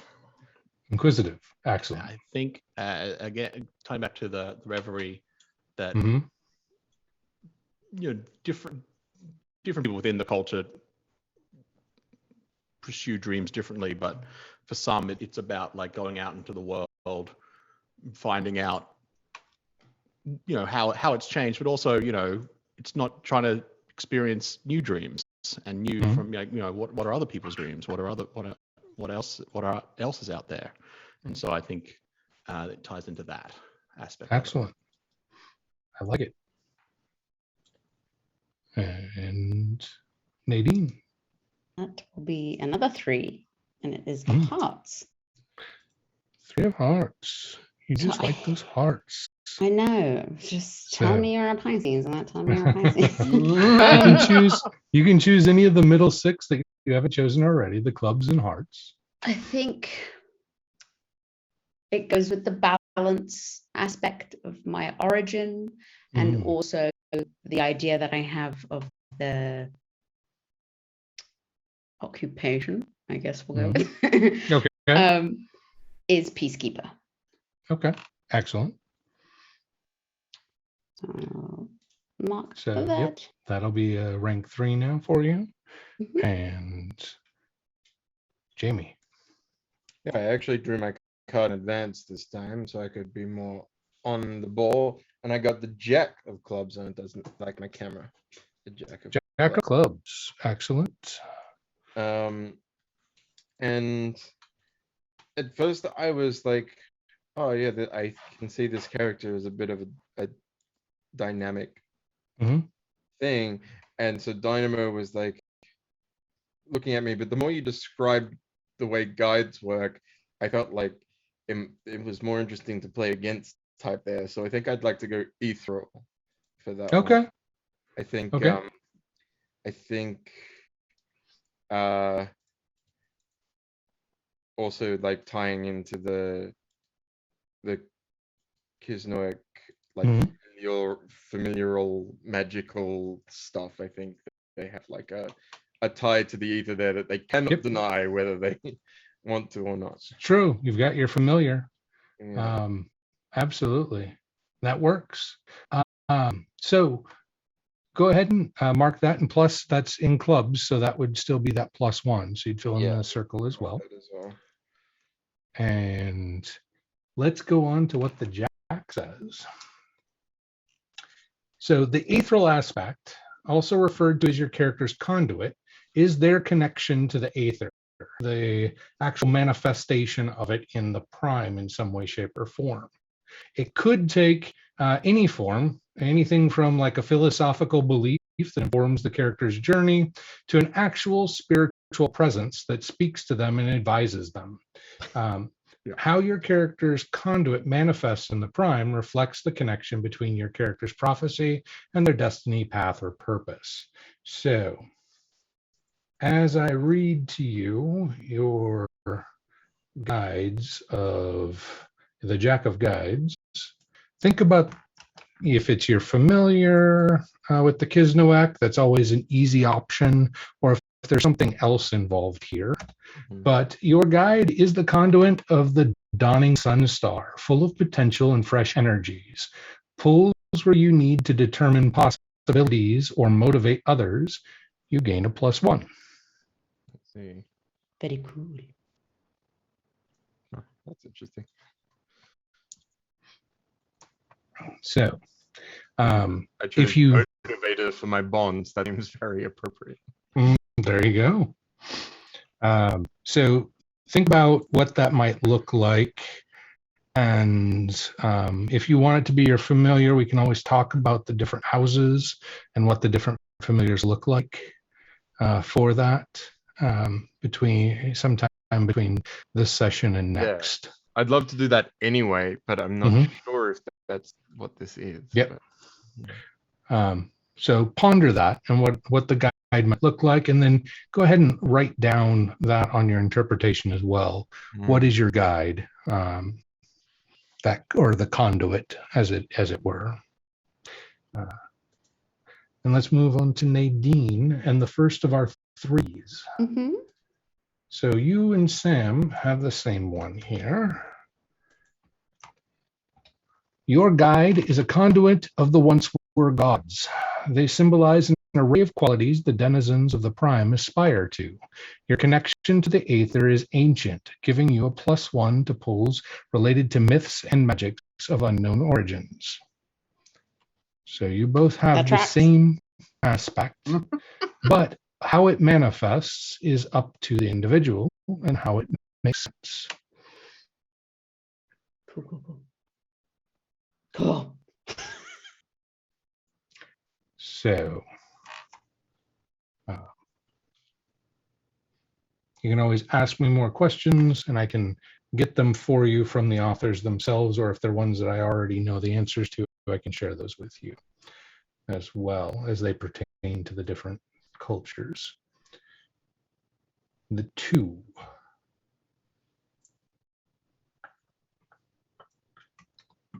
Michelle.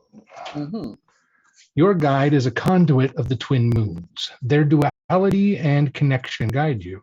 Whenever you are making a new connection or deepening a current connection with another person, gain +1 to all pulls. Sorry, I just it is my curse, if you will, that I always wind up playing a face character no matter how hard I try to avoid rolling one. Well, the cards seem to have known that. All right then. Yeah, okay. Interesting. All right, interesting. I like that. And so think about what that conduit is. If it's a philosophy, if it's a some sort of practice, a talisman of sorts. I think actually I already know. I think it literally will be iconography based, probably some kind of worked metal, either a metal collar with the twin moons on it. I'll need to dig a little bit on the culture. I know there's some iconography there that goes with that, so I'll fiddle with it. But I think it's going to be essentially religious jewelry of some kind. Okay, and I'm sure Shauntelle can help you out with some of that, and we may actually have some concept art for that culture already completed that might help if you need some inspiration as well. Okay, cool. Give it to me now. So It belongs to me.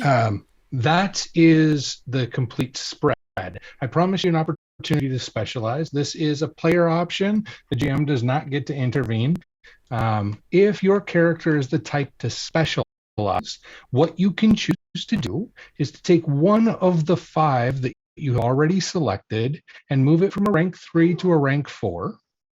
But as with everything in Omens Rising, there's a balance that needs to be preserved. So you will take one of those that you did not choose, one of the 7 that's still at a rank 2, and lower it to a rank 1 to symbolize this is the part of your life that you took time away from in order to invest that time and energy into this other one. Now, if you're worried about the mechanics, a rank 1 basically means that you'll have to play a card in order to do certain things related to that aptitude that would be considered mundane or everyday activities. It doesn't mean that you're inept. It just means you have to exert energy in that particular aspect of your character's life that other people may not have to. Me and maths. Yes, if that's the case. Interesting.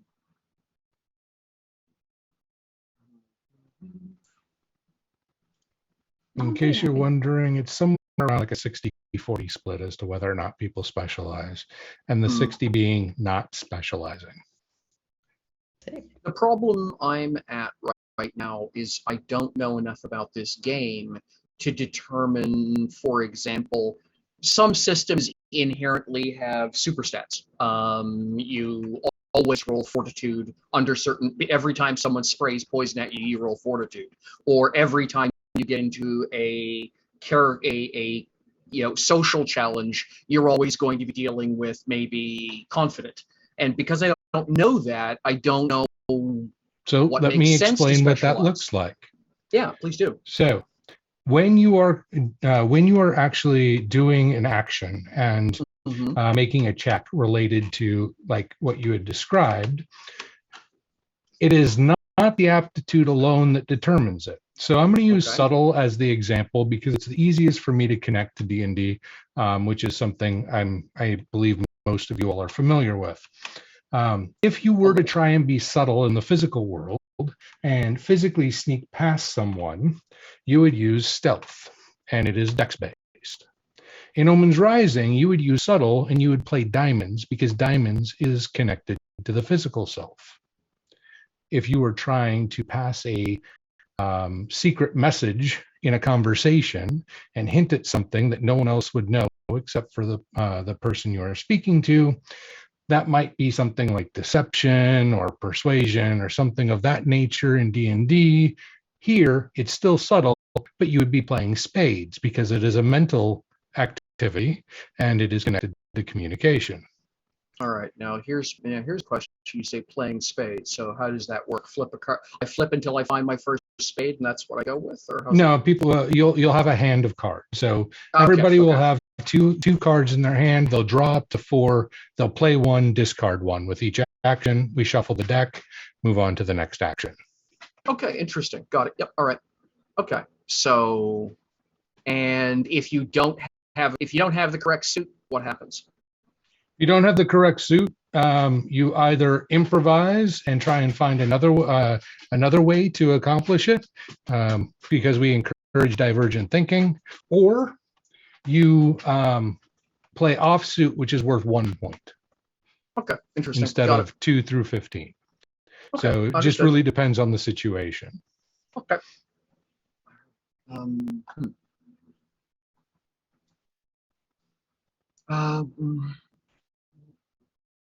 I am definitely. Sorry, you go ahead if you're still going. I'm kind of tempted to specialize, not because there's anything that I think that stands out from character being particularly good at, but I'm somewhat amused by the idea of this ridiculous person being bad at subtlety.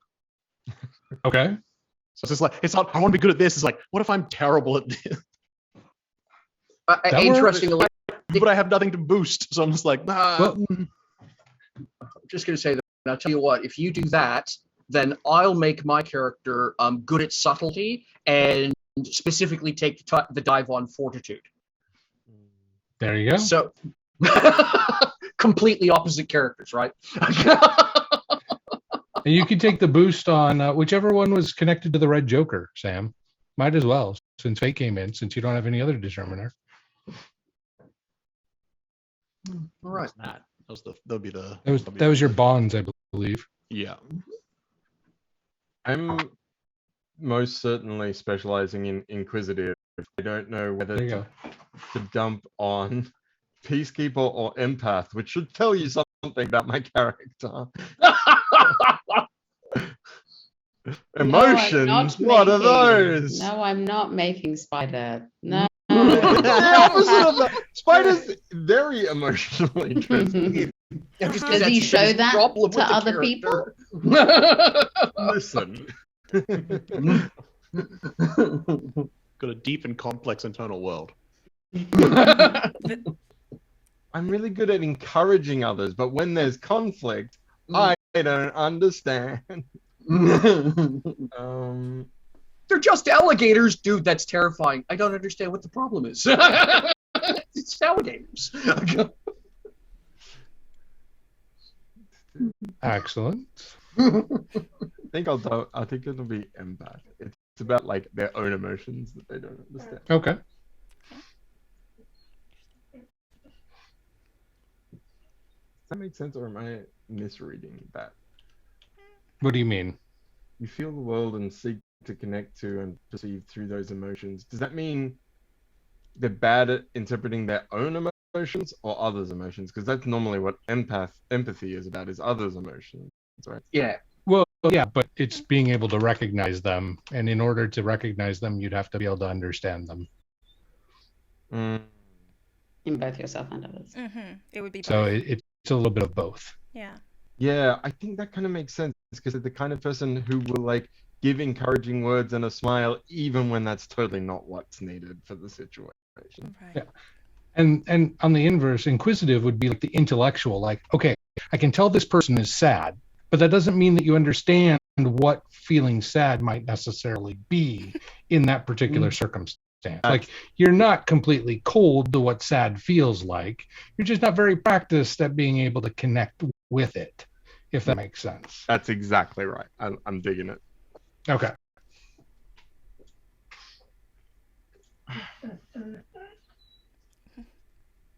I agree, Puppy. Yes. She is very upset about something, and I don't know what. Honestly, same. Excellent. So once you've made those decisions, the last thing that I want to talk about, and a lot of times I've been talking about it with the Reciprocity card, but I decided to save it for last this time. And this is the concept of equipment and possessions. We have on our character sheet significant items, but no equipment list. And that is because with Omens Rising, the only things that you track when it comes to these parts is that which has significance to move the narrative forward. So one of those is a significant item to that character in particular. So this could be something that came from that close bond person. It could be something connected to your guide. It could be a cultural item connected to your origin and prophecy potentially, or anything in between. But it is a significant item that you can use in circumstances in order to give yourself a boost. So let's start with Indy's significant item. What is Indy's significant item? Indy's significant item is a book that was given to them by their grandparent. It's an heirloom book. They've never opened it. Yes. They've never looked at it. They've looked at it. They've physically held it, but they've never opened it and never read it because it is a book of history. Ah, so until that decision is made. Yes. That makes sense. So which aptitude did you connect it to? Which aptitude did I connect it to? Or did you yet? I don't think I did. Okay, so we'll use Indy as our template, our prototype. With the significant item, what you'll do is you'll define it. So you have a formula here. When the item and the use of a particular aptitude is done in a specific circumstance, you gain an additional +1. So think of it like something like a lucky rabbit's foot that gives people just that extra poise, that extra calm in a otherwise heightened situation that allows them to perform better because they are not nervous. It's a similar concept here. So we have this heirloom book of history from the Silent Walkers, one aptitude, and then a circumstance that we will attach it to, where as long as Indy has it with her or with them, they can gain a +1. Okay. So which aptitude is most, and it doesn't have to be one that you've selected or practiced, it can be any of them. Which aptitude do you feel is most appropriate for Indy to rely on this heirloom book for an extra boost? I think it's either going to be inquisitive or empath. I think I'll go with inquisitive. Excellent.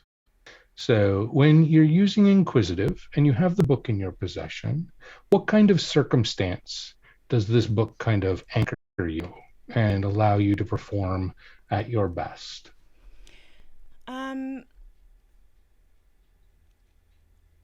I think if they are opening that book, then they don't have to open it, just have to have it in their possession.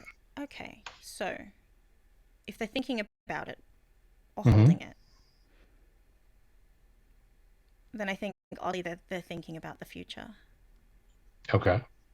So anytime that there's about future planning or the future, where the future is a part of that circumstance, you could employ that +1. Okay. Another example for the others of you, there is another character from previous stream, an airship captain whose significant item is a spyglass. When this character, Robin, uses her spyglass with Explorer and trying to find her way, trying to find a direction. It could mean it literally, it could mean figuratively. She will hold the spyglass up to her eye as she's trying to figure out where to go next. And that's when the +1 is involved. So it can be anything of those sorts. It just depends on what is befitting of your character. So what kind of item might be significant to any of your characters? Who wants to go first? I think I have one. No, okay. Let's go first. Mine is going to be a painter's set. So like a little leather wrappy. Yeah. Lots of brushes in there. And I'm going to tie that to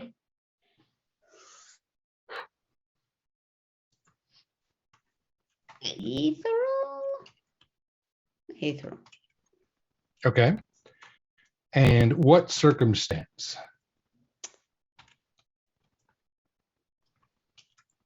When okay, let's make it not, because I don't want it to be like predicting the future, because I feel like that's too OP. It's maybe like, is something or someone out of balance or in balance?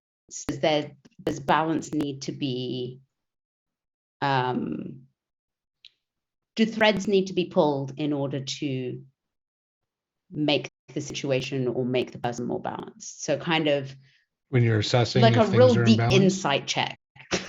Okay, yeah. So like when you're assessing whether or not things are in balance. Yes. Or assessing the balance of things. Yes. Gotcha. Yeah. So I mean, the basic formula I put into Zoom chat for everyone is the item plus aptitude plus circumstance. You gain a 3, and that 3 turns into a +1 to your pull if you have all 3 of those. Sweet. So when you have that item on your person or in your hand, whatever makes the most sense. Maybe they're idly painting while they're trying to like ponder what's going on, whatever the case may be that fits the narrative. Plus Aethral, you're using Aethral to try and discern or assess the balance of the situation in front of you. You gain a +1 to such checks.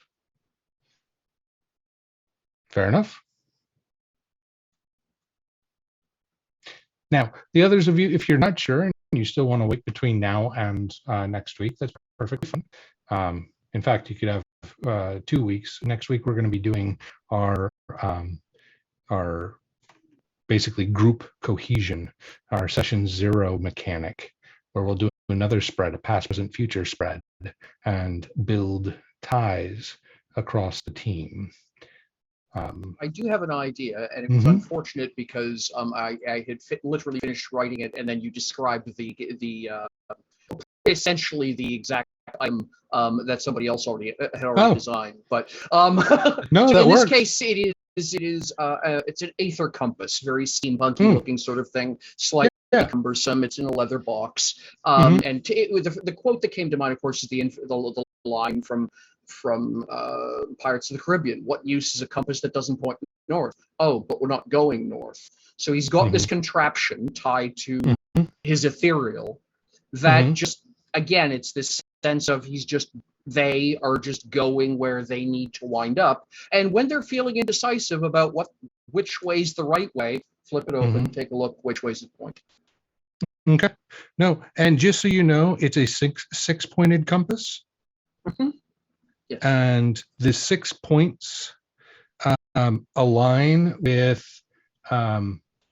6 of the aspects of Aether, or what some cultures might call deities, that are considered, I guess, the intangible 6 versus the tangible 6. Right. So the equivalent of up or north would be the Watcher. South or down would be the Weaver, and then you would have on the, we'll say northeast is the Illuminated, and the southwest is the Obfuscated. The northwest is the Eye of Fortune, and the southeast is the Protector. Okay. I will request that you send that to me as an image, because I'm just not going to remember that otherwise. Yep. I sketched it out. If I have that as a picture, it's going to be cool. I sketched it out, and I will go ahead and make it a little prettier for you and send it your way. Wonderful, thank you. So it's literally an aetherial compass, one in which I have actually employed in other playtests. They didn't use it, and they didn't know what it was, but it did make a cameo. So you have a version of it on your character's person. Yes. I think mine would be this person's Book of Tales. Okay. I was kind of torn between whether it would impact their, because it's a connection to, it's a literal connection to the ethereal, but it's also a connection to people. So I think it impacts his empath. I like it. Either while or with people that he has shared stories with. Perfect. Mine is a spear gifted to me by one of the great families of the Kisnoek. Oh, I dig it. And I don't know whether this is Fortitude or Dynamo. Maybe you can help me with this. But when I use it to protect somebody else from harm, it gives me a +1. I dig it. Let's see, protect. Let's go with Fortitude. Yeah. If you're looking to protect. That's where I have my stats. So I thought it was Fortitude. I just wasn't. Yeah. Because let's go with that. To be the most sort of combat-y one. They can all technically find a way into combat, depending on how you choose to apply them. That's So if you notice, the aptitudes are more ways of interacting with the world than they are narrow skills. So it's an approach to interacting with the world or interpreting the world around you. And so you have some latitude in how you apply it.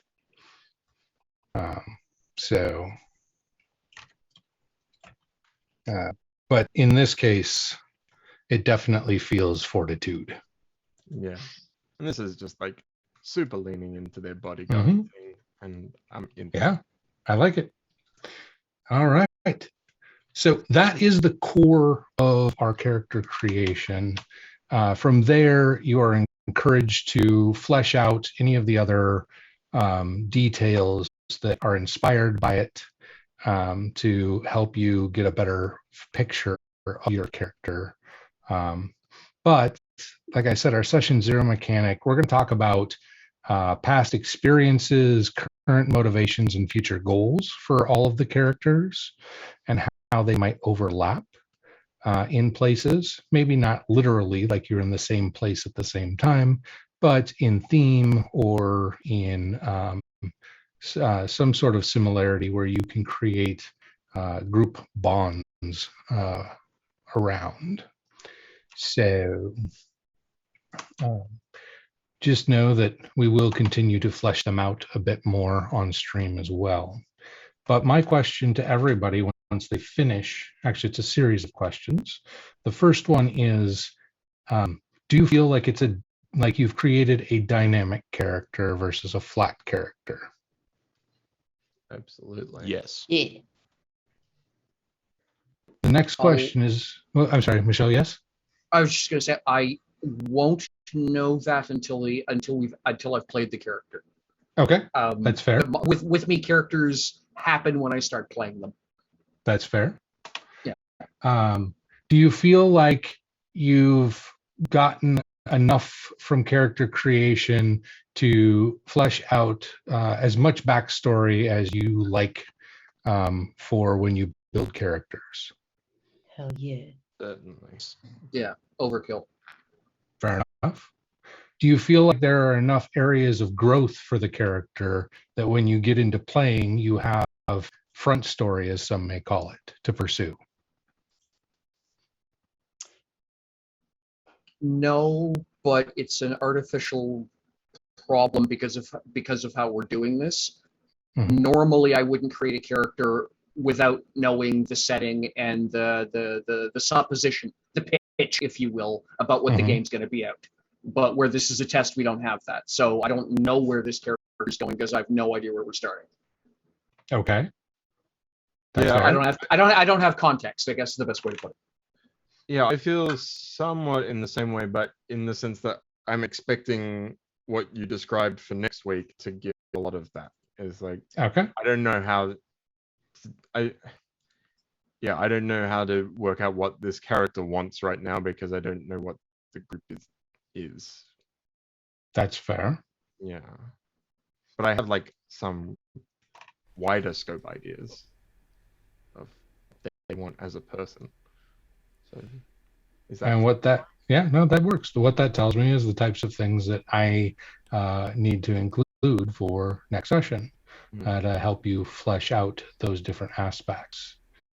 I think I have a good enough idea, at least at the beginnings of an idea of what this person would want, at least enough to be like, have an idea of why they're up and about.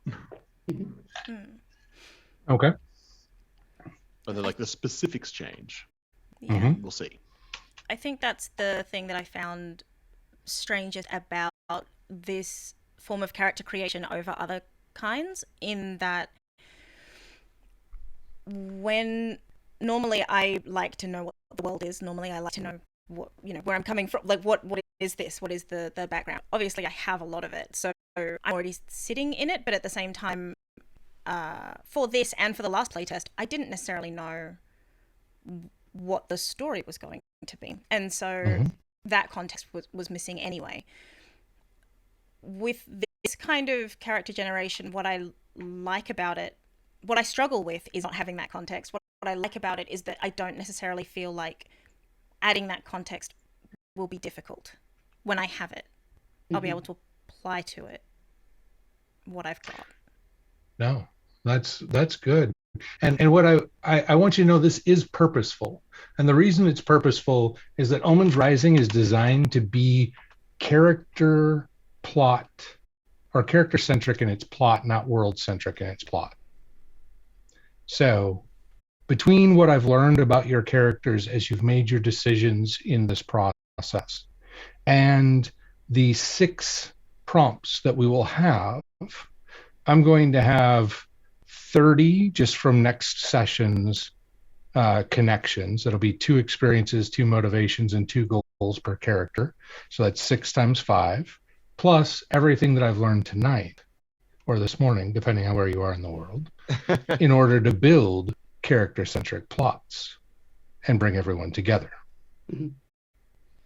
So Speaking of, I think I missed right Mhm. back near the beginning, because that one box I haven't filled in is how does interpretation tie in for origin? Origin, yeah. Yeah. It's going to be how your culture might interpret like being born under the element of land or that sort of thing. So that's really up to how you want to interpret that, either culture-wise or family-wise, anything of that nature. It's extremely personal to the player and the character. Okay. I have an idea of what my character does in the world. Mhm. Do you want to know that? Absolutely. Should I tell everyone else? That's actually on. That's the front page, middle column above your Affinity Suit, interest, profession, station, because that stuff matters. We want it front and center. Okay. Is this a thing that I should inform the group of as well? Sure. Okay. Absolutely. So my vague idea is that my character semi-prophesizes the deaths of people. Oh. And so like it's like a half like angel of death type thing, half hey, or like a what do you call them? Not an oracle. When you go to people and they read your fortune teller. That's the one, fortune teller. And it's part seen, obviously don't know the world, but part seen as like a comfort, and part seen as like ill witch. Don't like you, because of the discomfort around death. So they are very uncomfortable. We'll go with uncomfortable with weaving. They may have like some issues with weaving. However, they paint, and it comes to them. They don't really kind of go to do it. They paint. There's a person. There's a death. There's some form of kind of abstract telling of their death. Whether that person comes to them or whether they have to find that person, it's kind of like a draw of kind of. Sometimes they come to them, sometimes they find them. That awkward moment where you're trying to do paint a puppy and you wind up with a memento mori instead. Yes, pretty much. And I painted this picture of you. Oh, that's so. Wait a second. That was my head over there. So that's their kind of thing, and it's their occupation, kind of. If one can make an occupation out of that. Well, see, one of the things about Omens Rising is divination magics and ritualistic magics are I'd say predominant. They are basically the type of magic. So this would not be uncommon. Reading tea leaves is not uncommon and is actually ways to tap into the aether and divine information. The same thing with reading cards or casting bones or painting. Some of the things that your character might understand, would understand and might be able to pick up on is different materials will have different responses. So painting on a different material, canvas versus wood versus whatnot, using different pigments because they all have different minerals in them. They may not know the science behind it per se, but they definitely know that they get different effects from different colors. Gotcha. For the players, minerals, specifically certain types of minerals, all have different ways to connect with the aether. Aetherite is actually a very rare substance in the world and is basically ethereal energy given physical form, and anything that it is connected to is very strong conduit and is able to pull and access the ethereal energies very effectively.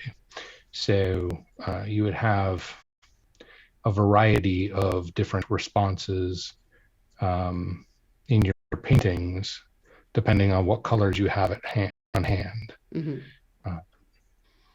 And not just aesthetically even. I think they don't, it's not necessarily canvas paint as well. Like they will also paint using the ground and water and crushed berries and things like that. Like sometimes the painting just has to happen. It has this, the materials around it, what is used to paint. Absolutely. And all of that will have an impact on we'll say the accuracy, or maybe not the accuracy, the level of detail that the painting can provide. Does that make sense? Absolutely. But no, that is absolutely a profession. Diviners, people, and I would say less of witch and more of mortician. Yes. As a absolutely. reaction. Yes. Because magic is prevalent enough that I don't think people would be as put off by those aspects of it as they would be the reaction to death. Yeah, I think that's more of the reaction. Some people are okay with death, some people are scared of death, some people are accepting of it. And I think the eel is more like, I don't want to hear what you're saying. Yep. Yeah. Hey, you want to know how you die? No. Go away. Stop. Don't give me that. Don't. But I mean pottery, that sounds about right. It's very pretty, and it's not that bad. Sorry, I made a mural on your you'll wall. love it. Make this mural on your house out of berries. Sorry. If you want to know more, please check it out before the crows come and eat all of the juices. But no, that's absolutely valid. So yeah, if any of that stuff comes to you, let me know, and it should be able to find some sort of way into the world in a satisfying manner.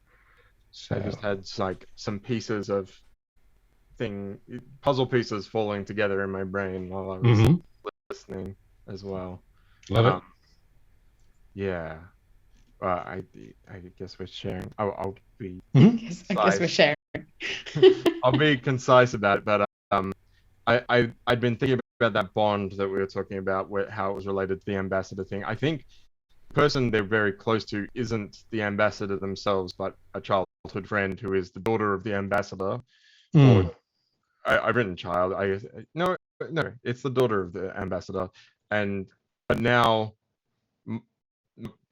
my character is sworn to protect their best friend's parent, and that's like weird of itself. Like that's got like some weird stuff. And what you were saying about the origin ties into the culture stuff, because the one thing I was somewhat struggling with was the prophecy of origin you gave me, which is like sort of a big P prophecy that your path is one of fate. You've got to pursue that which is written in the stars, and I'm like, that's a lot. That's a lot, and people don't generally like doing what they're told. It is a lot. I think this character is destined to capital W witness a great turning point. And looking at some of the stuff tied in with the Kisnoic, I think the prophecy refers specifically to the return of that which was lost. I like it. Which is very ambiguous on purpose. Yep.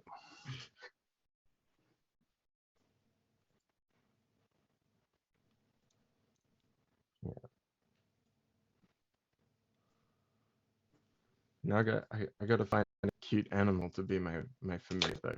That would depend on which house you choose, because each one has its own familiar type.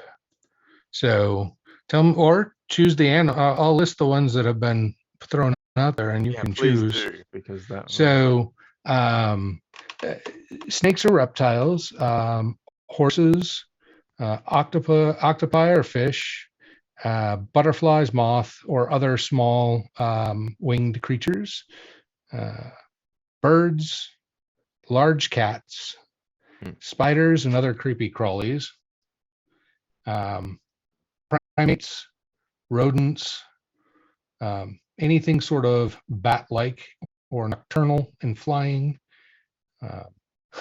big and chunky, like elephants, that sort of thing, or wolves. Big and chunky is the only descriptor I want. Welcome to House Big. Familiar, the most violent possible thing. Yes. What house are you from? Choose a hippo? I'm from House Big and Chunky. I'm not choosing a hippo, but I think it's hilarious. Yes. I was definitely thinking big cat for this. So okay. That's okay. The house is the big cat. That would have been House Bast, the Conqueror Witch Queen, from the history. The big and chonkies are the Defender Witch Queen, Master of Defending the Lands. So this isn't necessarily. Would this be the house that they are from, or? It's usually there's there are 12 currently. There are 12 houses. Think of them as like the Council of 12 at the top, and then everybody else falls underneath them in some way, shape, or form. So your character, at minimum, it would be the ambassador's house. Yeah, that's what I was. That you've been dispatched to, and probably are of your lineage is probably something, I won't say vassal because it's not feudal, but it would be, they'd be already kind of aligned to that house anyway, because they usually choose from the groups that are naturally aligned to them. But you don't have to. That works for me. I think the ambassador is the the chosen scion of the House of Bast or whatever. Yep, that works. And that's just the working name right now, named after their I guess mythical creature that they're connected to. So yeah, and be a large cat of any sort, and feel free to embellish that however you wish for the type of cat and name it and all that fun stuff.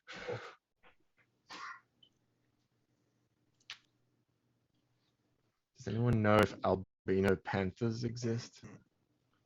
I assume so. Yeah. We're gonna find out. I assume albino of versions of any animal exist or have the potential to exist. Yeah. Yes. Things are awesome. All right, cool. Well, we have reached our conclusion at this point of character creation. If you have any other questions that come up between now and next week, feel free to message me. For the audience, we'll be back next week with our group cohesion activity, which will be another spread, past, present, future spread. And we'll get to learn more about these characters and things that they might have in common. And from there, we will carve out the details of the 4-session mini little campaign that we will do. Exciting. And by next time, you mean like in a couple of hours? We'll take a 5-minute break and we'll... yeah, we'll just take a break and for a given value of a couple. There you go. Something like that. Yeah. Shauntelle? Yeah. Let's do a whip round and quickly introduce yourself and not your character because you don't have a name yet. Jamie. I actually think I might have a name, but that's okay. I'm Jamie. I'll save that for next time. This was awesome, and I'm gonna have a big kitty, and that's nice. Not what So I you heard. weren't wrong. after all the yeah. It turns I out. do get all the pussy. Yes. Let's Just go. big albino End pussy. as you start. We've come full circle, haven't we? Yeah, and if you want to find me there, there, at Muffin No, Manifest. the other there. Yes, the other The there. other there. Okay. Nadine. It's me, It's Nadine. you. I just want to play more of it. I don't want to. You're going to. I'm excited. I'm very excited Good. for next time. And this is good. Everyone, if you're not already frothing for this game to be released, then who are you? What's wrong with you? Question your life choices. I'm very excited if you can find me there. Thank you. Sam. Hi. You can also find me on my Twitter, which is there. But yeah, it's been a lot of fun. Very. It's always fun when you like if you come because you can come at it with like nothing, or if you got like this vague idea of what may be based on like the culture or something, and then having all the sort of like you have a blurry image and it's not, and with each new card it gets the focus sharpens a little bit. You're like oh. So yeah, this is gonna be fun. Michelle. Yeah, so Michelle V69 is Twitter. You can also catch up with me. Also, I have a website, if I recall. It's michellervancourt.com. I think I'm the top five hits on Google right now. I'm cautiously excited about the system. It's a completely different approach. I've been doing games that don't work like this since 1982, and this is really a very different approach. And yeah, cautiously excited. I think it feels cool already. Mm-hmm. And Chris. Oh, I'm Chris Geary. You can find me on the internet as Chris Geary, same as in chat.